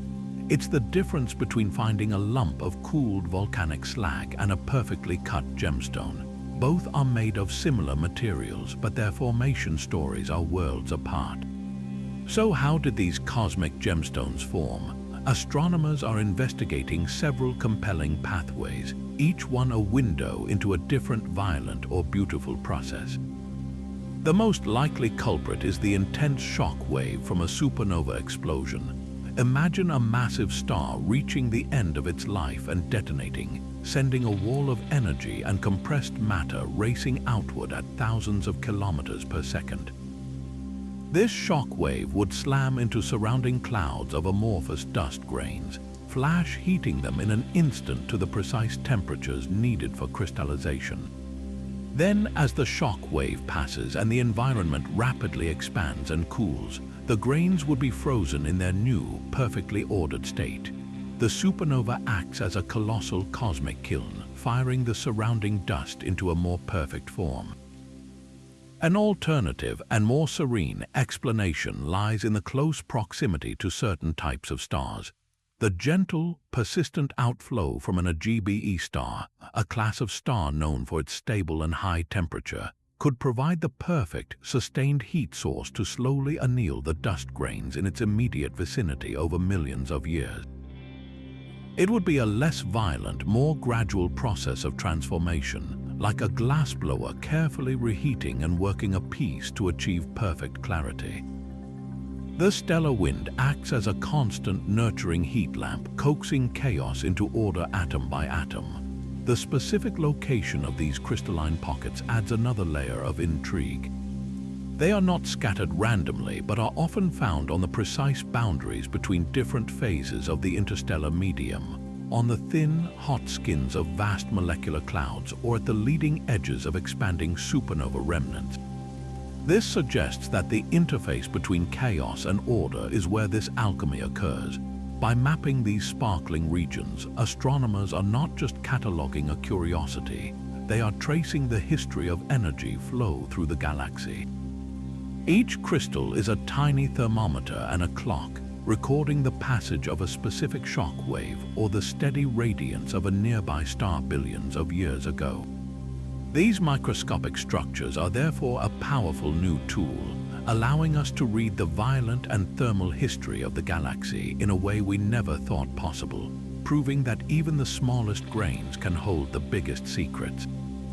Yet another channel of observation reveals a puzzle that operates on an almost unimaginable scale of energy.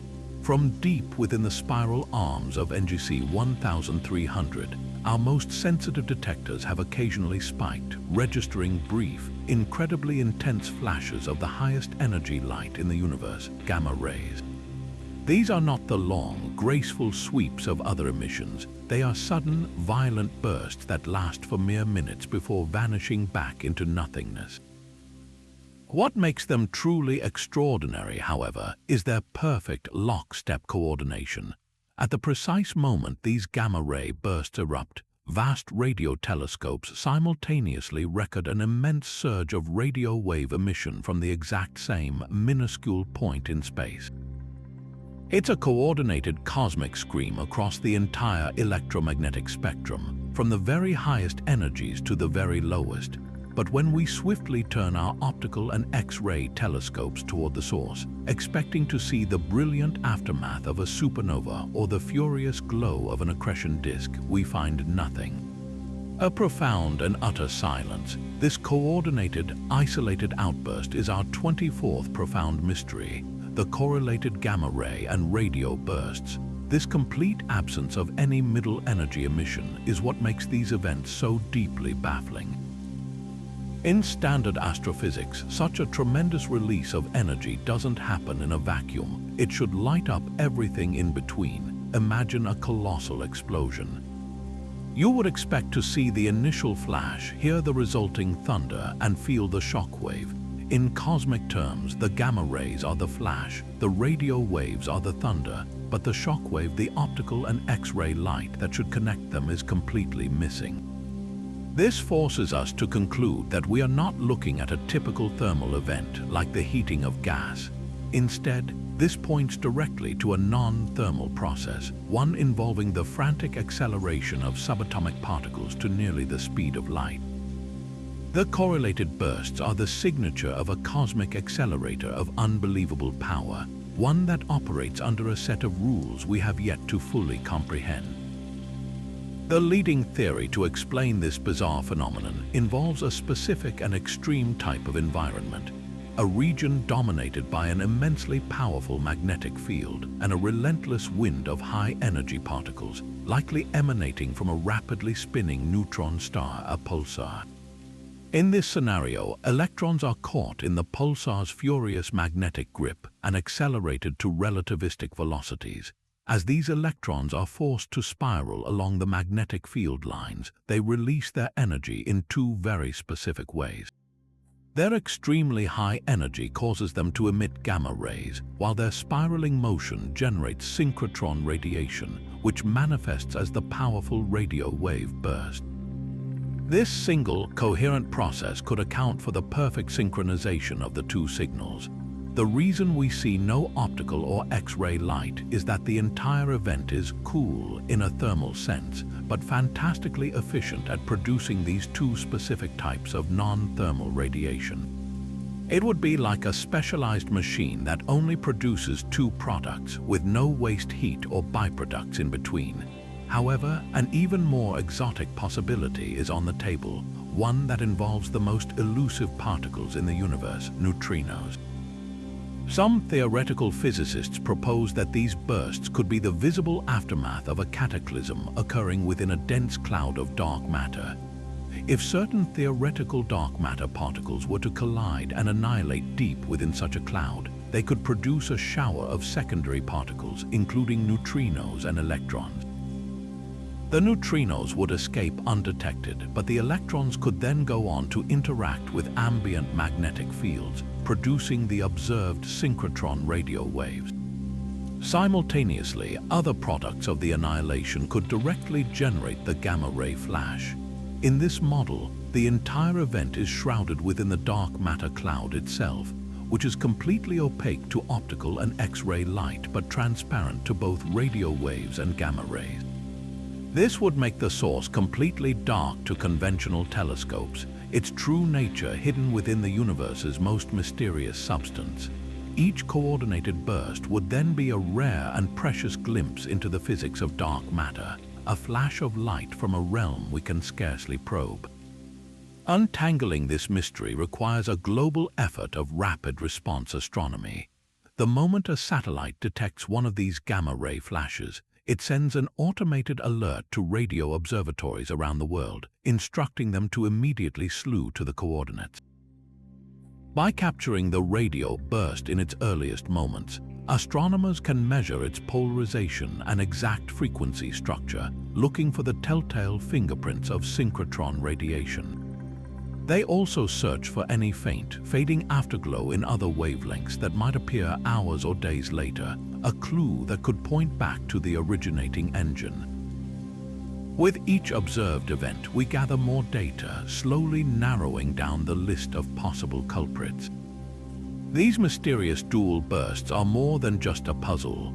They are a direct challenge to our understanding of how energy is partitioned in the most extreme environments, suggesting there are entire classes of cosmic particle accelerators operating in the darkness, their mechanisms hidden from all but the most specialized of our instruments. Hovering like ancient celestial beacons in the halo of NGC 1300, globular clusters are typically the very picture of stellar stability. These dense spherical swarms of hundreds of thousands of stars are among the oldest structures in a galaxy, having orbited their host for billions of years in serene, predictable paths. They are cosmic fossils frozen in time, but a closer look at several of these clusters reveals something deeply unsettling. They are not perfectly round.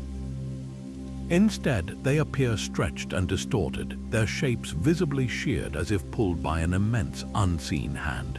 In some, the outer layers of stars have been drawn out into long, faint streams like saltwater taffy being slowly pulled apart. This deformation is our 25th profound mystery, a sign that even these ancient, seemingly immutable structures are not immune to the hidden forces coursing through the galaxy. This kind of shearing doesn't happen on its own. A globular cluster is a gravitationally bound system of incredible density. Its own self-gravity works relentlessly to maintain a tight, spherical shape. For an external force to overcome this immense internal pull and visibly distort the cluster, it must be truly formidable. The most logical suspect is a powerful tidal force, the same kind of differential gravitational pull that the Moon exerts on Earth's oceans to create the tides, but amplified to a cosmic and destructive scale. As a massive object passes near a cluster, the side of the cluster closer to the object feels a stronger gravitational tug than the far side. This difference in force stretches the cluster, pulling it apart. The question is, what is creating these tides? The culprit must be both incredibly massive and either very close or moving on a very specific path. Two primary theories have emerged, each pointing to a different type of cosmic architect behind this stellar deformation. The first and more dramatic theory proposes the recent passage of a massive, invisible object. This could be a large dark matter subhalo, one of those dense knots of invisible material that theories predict should be littering the galactic halo. While it would emit no light, its gravitational influence would be immense. If one of these subhalos passed within a few hundred light-years of a globular cluster, its gravity could easily shear the cluster, stretching it into its current elongated shape before moving on, leaving no visible trace of its existence except for the damaged cluster in its wake. This would be like a ghost ship passing through a fog, its presence only revealed by the wake it leaves behind. The second theory looks not to a single dramatic event, but to the cumulative, slow-motion effect of the galaxy itself. As a globular cluster orbits NGC 1300, it doesn't just feel the simple, point-like pull of the galaxy's center. It experiences the combined gravitational influence of every star, every gas cloud, and every bit of dark matter in the entire system. Most significantly, it feels the pull of the galaxy's rotating bar and disk. This creates a complex and shifting gravitational field. As the cluster travels along its long orbital path, different parts of its orbit bring it through regions with slightly different gravitational strength. This varying tidal force, exerted over billions of years, could slowly and steadily work to distort the cluster, pulling it out of shape in a process called tidal shocking. The galaxy itself, through its own rotating structure, is the torturer, applying a slow, constant pressure that eventually leaves its mark on these ancient systems. Distinguishing between these two causes is a delicate forensic task. Astronomers meticulously map the exact shape and stellar density of each sheared cluster, creating a detailed profile of its deformation. They then run sophisticated computer simulations, modeling the cluster's orbit and testing it against both scenarios. Did the distortion happen quickly, in a single, sharp event that would point to a close encounter with a massive object? Or does the pattern of stretching suggest a slower, more gradual process aligned with the cluster's orbital path around the galaxy? The answer holds profound implications. If a dark matter superhalo is to blame, the specific properties of the shearing allow scientists to actually weigh it, to determine the mass of an invisible object solely by the gravitational damage it has inflicted. This turns the globular cluster into a natural dark matter detector. Alternatively, if the galaxy's overall gravity is the cause, these misshapen clusters become precise probes of the galaxy's total mass distribution, including its elusive dark matter halo. By studying how the tidal forces change at different distances from the galactic center, astronomers can chart the density and shape of the dark matter sphere surrounding NGC 1300. These sheared clusters are therefore more than just casualties of cosmic forces. They are invaluable tools. Their distorted forms are a language telling a story of immense but unseen masses and the powerful gravitational currents that flow through the galaxy, a narrative of destruction that ultimately helps us map the invisible architecture of the universe itself. Now we venture from the grand ballet of stars and clusters into the hidden chemical laboratories of deep space, to the cold, dark molecular clouds that serve as the raw material for future solar systems. Within these frigid nebulae, astronomers have been analyzing the faint radio whispers of specific molecules, using them as diagnostic tools to understand the conditions within. One of the most common and well-studied of these molecules is carbon monoxide. But in the clouds of NGC 1300, the story told by this simple molecule is anything but common. The measured ratios of its different isotopic forms, specifically, the amount of carbon-13 oxygen-16 compared to carbon-12 oxygen-18, are profoundly anomalous. They deviate sharply from the well-established ratios we see everywhere else in the universe, pointing to a bizarre and selective chemical process at work. This is our 26th mystery, the anomalous carbon monoxide ratios. To understand why this is so strange, think of these isotopes as different versions of the same ingredient. Carbon-12 is the common light form, while carbon-13 is a slightly heavier variant. Oxygen-16 is the standard, while oxygen-18 is 2 neutrons heavier.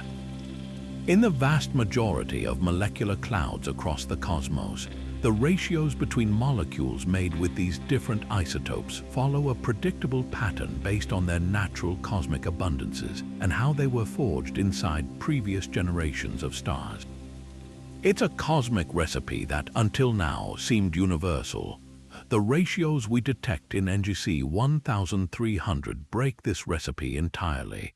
It's as if we analyzed the air in 100 different forests and found the mix of oxygen and nitrogen to be consistent, but then we sampled one specific forest and found its atmosphere was weirdly, inexplicably enriched with argon.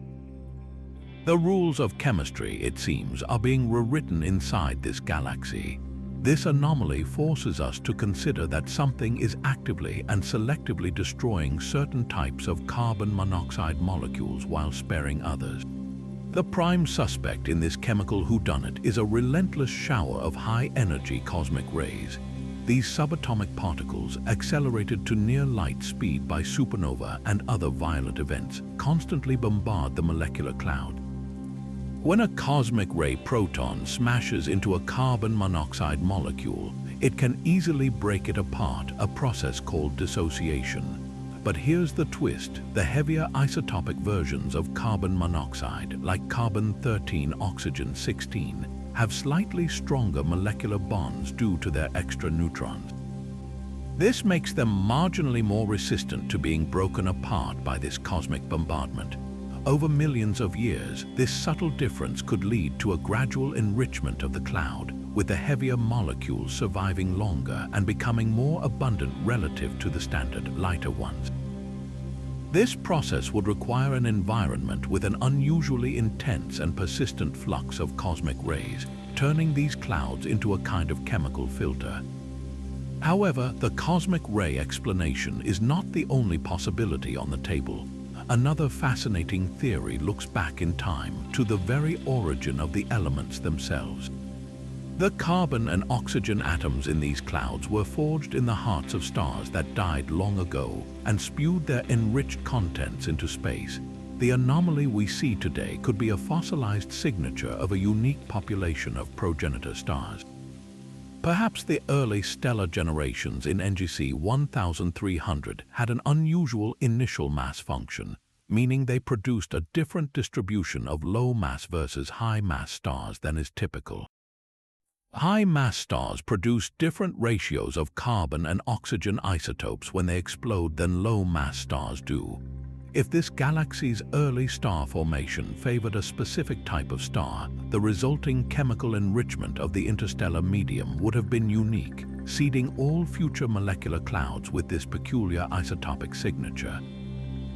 We would be seeing the lingering chemical legacy of the galaxy's first stars, an imprint billions of years old. The implications of this mystery reach far beyond mere chemical curiosity.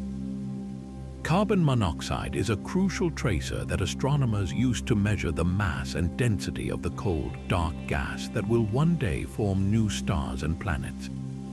Our methods for making these calculations rely on the assumption that the standard isotopic ratios hold true. If those ratios are off, then our entire estimate for how much raw material is available for star formation in NGC 1300 could be fundamentally wrong. We might be overestimating or underestimating the galaxy's true potential for future creation. Furthermore, the chemistry that occurs on the surfaces of these dust grains sets the initial conditions for the formation of planets. Anomalous ratios of carbon and oxygen could lead to bizarre and unexpected chemistry in protoplanetary disks, potentially creating worlds with atmospheres or compositions unlike anything we've ever theorized. The subtle whisper of these misshapen molecules is a profound reminder that the building blocks of life itself are subject to the unique and turbulent history of their galactic home. But the light of a stellar death is not always a fleeting event. In the vast reaches of NGC 1300, some supernova refuse to fade quietly into history. Instead, their final, explosive acts are being replayed for us centuries later, their light bouncing off of distant cosmic mirrors in a breathtaking display known as a light echo. These are not the supernova themselves. Those stars vanished long ago, but their ghosts, their stories etched onto the interstellar canvas and illuminated for a modern audience. And in this galaxy, these echoes are behaving in a way that is deeply perplexing. They appear with a stunning, almost impossible brightness and a level of structural detail that defies explanation, suggesting that either the original explosions were something far beyond a typical supernova, or the very dust of this galaxy possesses unique properties, acting as a near-perfect recorder of ancient cosmic violence. To understand why this is so strange, picture a supernova explosion as a single, brilliant flash of light expanding outward in a sphere. Most of that light travels directly away from us, lost forever into the void. But some of it travels on a longer path, striking vast, distant sheets of interstellar dust. This dust, composed of tiny silicate and carbon grains, acts like a cosmic projection screen. The light is reflected off these grains and is eventually redirected toward Earth, arriving years, decades, or even centuries after the initial flash. We see a luminous ring or an arc expanding across the sky, a perfect time-delayed replay of the original event. Normally, these echoes are incredibly faint, as the light has traveled a much greater distance and has been diffused and dimmed by the reflection process. But in NGC 1300, some of these echoes are shining with an intensity that rivals the original explosion would have appeared from Earth, and they reveal intricate, sharp-edged structures within the expanding shell of debris that we should not be able to resolve from such a distance. This anomalous brightness and clarity forces astronomers to confront two equally fascinating possibilities. The first is that the supernova that created these echoes were not standard events. Perhaps they were hypernova, a rare class of stellar explosion linked to the collapse of ultramassive stars into black holes, releasing orders of magnitude more energy than a typical supernova. The sheer raw power of such an explosion would mean that even the tiny fraction of its light that took the detour of a light echo would still be phenomenally brilliant by the time it reached us. Alternatively, the structure within the echo could point to a highly asymmetrical explosion. If the star did not die in a uniform, spherical blast, but instead ejected material in colossal, focused jets or lopsided blobs, the resulting light echo would capture that complex geometry, projecting a distorted, intricate shape that reveals the true, violent dynamics of the star's final moments. The second, and perhaps even more intriguing, explanation lies not with the source, but with the mirror itself, the interstellar dust of NGC 1300. For a light echo to be this bright and well-defined, the reflecting dust cloud must be exceptionally dense and composed of grains that are remarkably efficient at scattering light. Typically, dust grains are irregular, fluffy, and porous, scattering light in all directions and producing a soft, diffuse echo. But if the dust in this particular region has been processed perhaps by the shock waves of previous supernova, it might have been annealed into larger, smoother, and more uniform grains, almost like microscopic glass beads. Such grains would act like a vast array of tiny, perfect mirrors, reflecting light with far greater efficiency and preserving the fine details of the original light source with incredible fidelity. We would be seeing the supernova story not through a frosted window, but through a polished lens manufactured by the galaxy itself. Each brilliant, structured echo is therefore a double mystery. It is a window into two different chapters of the galaxy's history: the single, cataclysmic death of a massive star and the long, slow processing of the interstellar medium that followed. By analyzing the spectrum of the echo light, astronomers can perform a kind of cosmic forensics, determining the chemical composition of the original explosion and confirming if it was indeed an extraordinary hypernova. And by mapping the precise geometry and expansion of the echo, they can learn about the distribution and physical properties of the dust clouds it is illuminating, using the flash of the past to literally map the invisible structure of the present. These echoes are more than just beautiful relics. They are active experiments allowing us to study the mechanics of stellar death and the nature of interstellar dust with a clarity that would otherwise be impossible, proving that in the cosmos, even the oldest stories can find a new voice. And now we turn our attention to a force that sculpts the cosmos in silence, a fundamental influence that is felt everywhere but seen almost nowhere. Throughout our journey, we've encountered the galaxy's chaotic magnetic fields, from the turbulent bar to the inexplicable radio loops. But when we zoom in on the spiral arms themselves, a new and startling pattern emerges from the chaos. Here, across thousands of light years, the magnetic fields are not random or turbulent.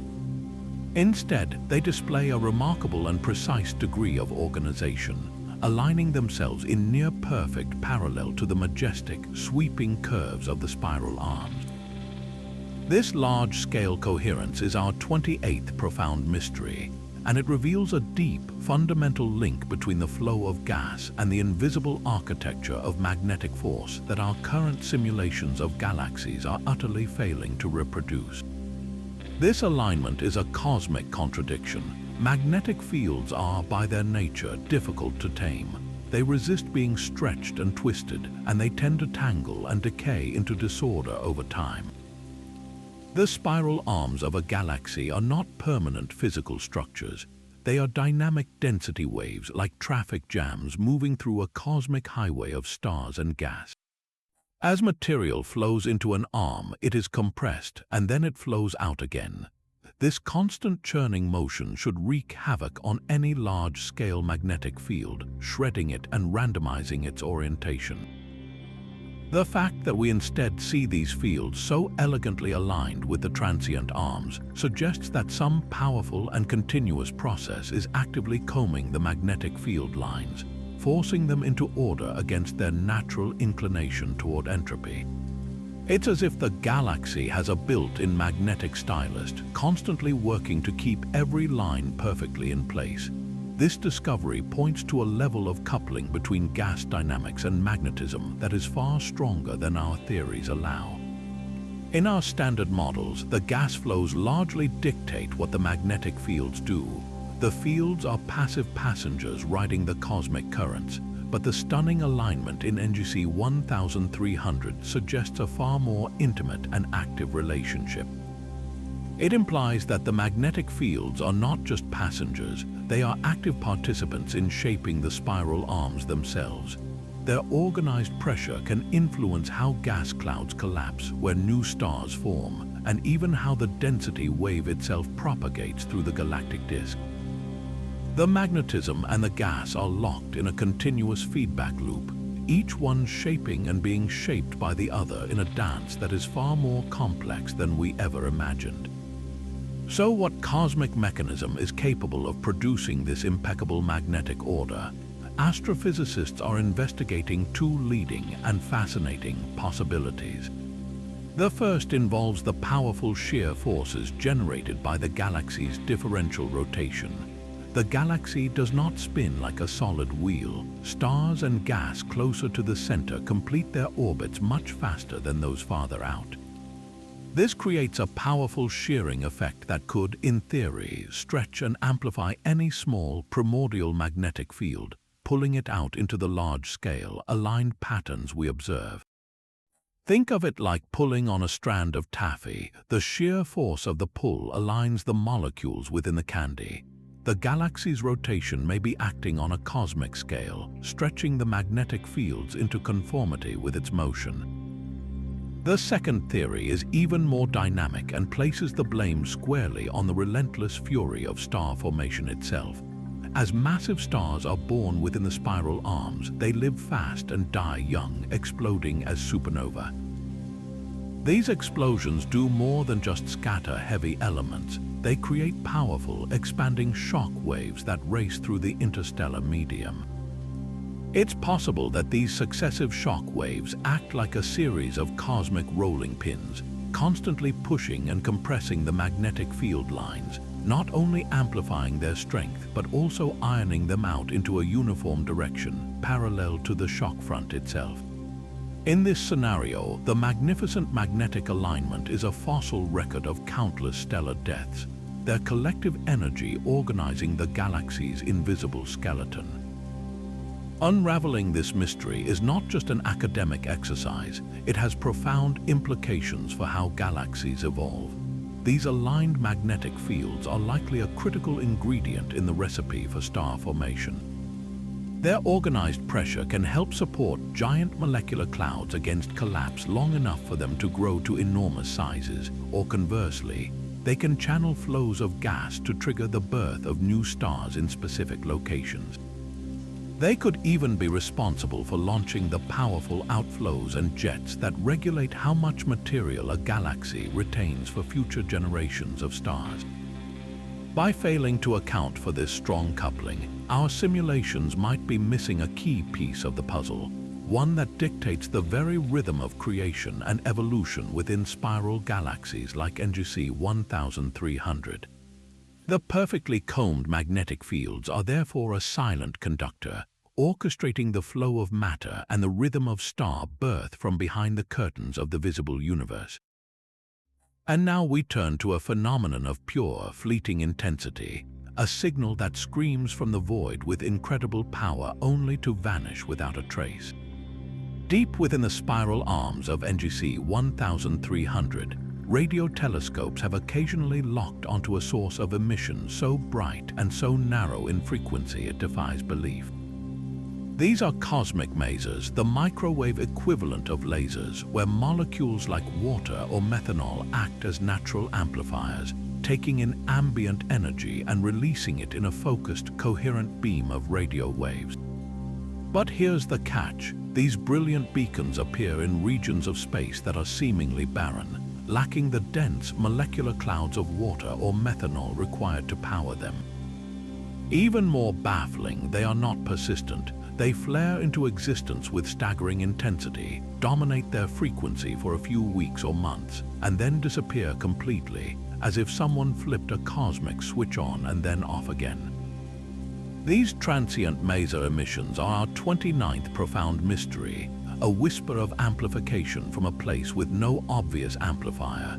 To appreciate the strangeness, imagine walking through a silent, empty desert and suddenly hearing a single, pure, impossibly loud musical note coming from a patch of empty air right in front of you. The note holds for a minute and then fades, leaving only the silence behind. You would search for a speaker, an instrument, anything that could have produced the sound and find nothing. That is the essence of this mystery. A stable maser requires very specific conditions, a plentiful supply of the right molecules, a source of energy to pump them into an excited state, and a clear path for the amplified radiation to escape. We typically find them in the dense gas clouds around newly forming stars or in the envelopes of aging giants. Finding one where these conditions shouldn't exist and finding that it only temporarily meets them suggests a cosmic conjuring trick of the highest order. The leading theory for these ghostly amplifiers involves the passage of a powerful, yet invisible, shock wave. Picture a supernova remnant expanding at thousands of kilometers per second, its leading edge a wall of compressed energy and matter. As this shock front plows through a region of space, even a relatively diffuse one, it can perform a rapid and dramatic transformation. First, the immense pressure and heat of the shock can briefly liberate water molecules locked away in the icy mantles of dust grains, flooding the area with the raw material for a maser. Second, the violent motion of the shock itself provides the energy to pump these molecules, exciting them and creating the population inversion needed for amplification. For a short time, the region behind the shock wave becomes a perfect natural laser cavity. Then, as the shock passes and the environment expands, cools, and returns to equilibrium, the delicate conditions vanish. The water molecules refreeze onto dust grains, the pumping energy dissipates, and the maser winks out, leaving behind no visible trace of its brief, brilliant existence. An alternative and even more exotic possibility involves a subtle interaction with the background radiation that permeates all of space. The universe is filled with the faint, cold echo of the Big Bang, the cosmic microwave background. While incredibly cold, this radiation does have a very specific energy profile. The theory suggests that a dense, fast-moving cloud of particular molecules could, under the right circumstances, act like a lens, focusing and amplifying this ubiquitous background hum. The cloud's own velocity could Doppler shift the radiation into the precise frequency needed to excite its molecules, creating a feedback loop that results in a sudden, intense burst of maser emission. The transient nature would then be explained by the cloud itself changing, perhaps it rotates, or its density shifts, breaking the perfect resonant alignment and causing the amplification to cease as suddenly as it began. In this scenario, the maser isn't being powered by a local star or shock, but by the faint leftover energy from the birth of the universe itself, focused by a natural lens that only exists for a cosmic moment. Detecting and studying these emissions is a race against time. When radio astronomers identify a new transient maser, they must immediately marshal every available telescope to observe it across multiple wavelengths before it fades. They search frantically for any hint of a triggering event, a nearby supernova remnant, a jet from a hidden protostar, any clue that could explain the sudden creation of the perfect conditions. The maser's specific frequency and polarity hold clues to the magnetic field strength and the temperature of the region it's illuminating. Each one is a fleeting laboratory, offering a unique opportunity to probe the physical conditions in a specific patch of interstellar space at a specific moment in time. Their very transience makes them invaluable, marking the exact timing of a violent or transformative event that would otherwise go completely unnoticed. These mysterious, vanishing signals are more than just cosmic curiosities. They are brief, brilliant flares that illuminate the delicate and dynamic balance of the interstellar medium, reminding us that the galaxy is a place of constant, violent change, even in its quietest corners. And now we arrive at the final, and perhaps most speculative, mystery in our journey, a hypothesis that reaches beyond the realm of normal matter to propose a companion to this galaxy that is both intimately connected and utterly invisible. After encountering 29 profound anomalies, from the silent black hole to the synchronized stars, astronomers are forced to consider possibilities that stretch the very boundaries of physics. What if the strangeness of NGC 1300 is not caused by a series of unrelated oddities within the galaxy itself, but is instead the detectable signature of an unseen partner? This is the mirror galaxy hypothesis, the idea that a companion galaxy composed entirely of dark matter or other exotic particles orbits NGC 1300, its gravitational influence invisibly sculpting the behavior and structure of the luminous galaxy we can see. This is not a simple case of a missing dwarf galaxy. This proposed companion would be a true mirror, a dark doppelganger with a mass potentially rivaling the luminous galaxy itself. In this model, dark matter isn't just a smooth, featureless halo surrounding NGC 1300. Instead, a significant fraction of it is locked up in a distinct, coherent structure, a dark galaxy that interacts with its bright twin solely through the force of gravity. This would explain a multitude of the anomalies we've catalogued in one sweeping concept. The galaxy's lopsided spiral arms, the disintegrating polar ring, and the sheared globular clusters could all be the result of the relentless gravitational tug of war between the visible spiral and its massive invisible partner. Their orbital dance would create complex, shifting tidal forces that constantly pull and twist the structures of NGC 1300, leaving behind the scars of this unseen interaction. The hypothesis offers a particularly elegant solution to the puzzle of the missing dark matter halo. Our measurements suggest the total mass of the system is less than expected. But what if our measurements are correct for the visible galaxy, and the missing mass isn't missing at all? It could simply be located further away, contained within this separate dark companion. The gravitational signature we detect would be the combined pull of both objects, but because we cannot see the dark partner, we misattribute its influence and mistakenly believe the main galaxy's own dark matter halo is deficient. The anomalous distribution of mass, the source of so much confusion, would suddenly make perfect sense if we are actually observing a binary galaxy system where one of the twins is completely dark. Furthermore, this could account for the coherent, directional hum of gravitational waves potentially emanating from the galaxy. The orbital motion of two such massive objects, the luminous spiral and its dark mirror, around a common center of gravity would generate a continuous, powerful stream of gravitational radiation. Unlike the random cacophony of merging black holes, the signal from two galaxies in a stable orbit would be a clean, rhythmic note, a constant tone that aligns perfectly with the directional and coherent signal some data suggest. It would be the unmistakable sound of this cosmic waltz, a vibration in space-time caused by the motion of a hidden giant. Of course, this is a highly speculative idea, firmly in the realm of theoretical astrophysics.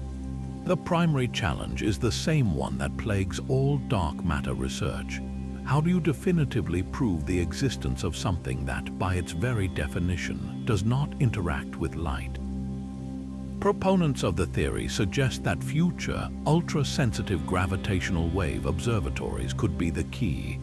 They might be able to not only detect the steady hum of the orbital motion, but also trace its precise parameters, effectively allowing us to weigh the dark companion and map its orbit without ever seeing it. Additionally, more detailed simulations could model the specific distortions such a partner would impose on the visible galaxy's gas and stars, creating a set of predicted patterns for astronomers to search for in the real structure of NGC 1300. Whether the mirror galaxy hypothesis is ultimately proven true or false, its value lies in its boldness. It demonstrates the lengths to which scientists must go to explain a collection of data this bizarre. NGC 1300 has consistently defied expectation at every turn, forcing us to question not just our understanding of this single galaxy, but the fundamental rules we thought governed all galaxies. It stands as a magnificent and humbling reminder that the universe is far stranger, more complex, and more wonderfully mysterious than we can possibly imagine. Our journey through its 30 deepest puzzles is not a story of solutions, but an invitation to forever remain curious, to always look deeper, and to never stop wondering what other secrets the cosmos holds, waiting just beyond the edge of our perception. And so our journey through the cosmic wonders of NGC 1300 draws to a close, yet the echoes of its mysteries continue to reverberate, challenging the very foundations of our cosmic understanding. From the profound silence of its anomalously quiet central black hole to the chaotic magnetic storms within its bar, from the ghostly hydrogen filaments stretching into the void to the perplexing case of its seemingly missing dark matter halo, each phenomenon peels back a layer of assumed knowledge to reveal a deeper, more complex reality. We've witnessed the galaxy's lopsided spiral arms, its ultraluminous X-ray sources defying physics, and the irregular, stuttering rhythm of its circumnuclear starburst ring. We've traced the paths of rogue supernova remnants that died far from home, marveled at inexplicable radio loops arcing through the halo, and pondered the dark vortex, a whirlpool of shadow that could be impossibly dense dust or a profound gravitational lens. The ancient stars with their anomalous chemistry whispered of a uniquely violent birth, while orphaned nebulae, glowing with no power source, and aligned planetary nebulae, dying in coordinated perfection, spoke of invisible forces shaping stellar life and death. The galaxy's sharp edge of star formation stands as a silent frontier, while unidentified infrared emitters hint at a hidden population of cold, dark objects drifting unseen. The potential whisper of a gravitational wave background suggests a symphony of synchronized violence, and the curved jet of a microquasar paints the influence of invisible magnetic or gravitational giants. Synchronized Cepheid variables pulsate to a hidden conductor's beat, while the missing swarm of satellite galaxies leaves a profound silence around this island universe. A disintegrating polar ring tells a tale of tidal destruction, and the flickering nucleus reveals a black hole snacking on random cosmic debris. High-velocity cloud collisions showcase invisible engines of immense power, and crystalline dust grains act as microscopic records of ancient cataclysms. Correlated gamma-ray and radio bursts point to unknown particle accelerators. Sheared globular clusters map the distribution of invisible mass, and anomalous carbon monoxide ratios rewrite the standard cosmic recipe. Brilliantly detailed light echoes replay ancient stellar deaths with impossible clarity, while perfectly aligned magnetic fields reveal a hidden architecture guiding the galaxy's evolution. And finally, the transient maser emissions flare and vanish, brief beacons from seemingly empty space, leading us to the most speculative mystery of all, the possibility of a mirror dark matter galaxy, an invisible twin whose gravitational dance could be the unseen hand behind it all. Together, these 30 strange phenomena transform NGC 1300 from a simple barred spiral into a cosmic laboratory of the extraordinary. It challenges our models of galaxy formation, our understanding of dark matter, and our very grasp of physics under the most extreme conditions. This galaxy is a powerful reminder that the universe is not only stranger than we imagine, but stranger than we can imagine. Its enduring mysteries are an open invitation to curiosity, a call to keep looking, questioning, and wondering. So tell me, which of these cosmic puzzles captured your imagination the most? Was it the silent black hole, the mirrored galaxy hypothesis, or the synchronized stars? Share your thoughts in the comments below. I love hearing what sparks your curiosity. If this journey into the depths of NGC 1300 left you in awe of our mysterious cosmos, be sure to subscribe and hit the bell so you won't miss our next adventure into the deepest wonders of space. Until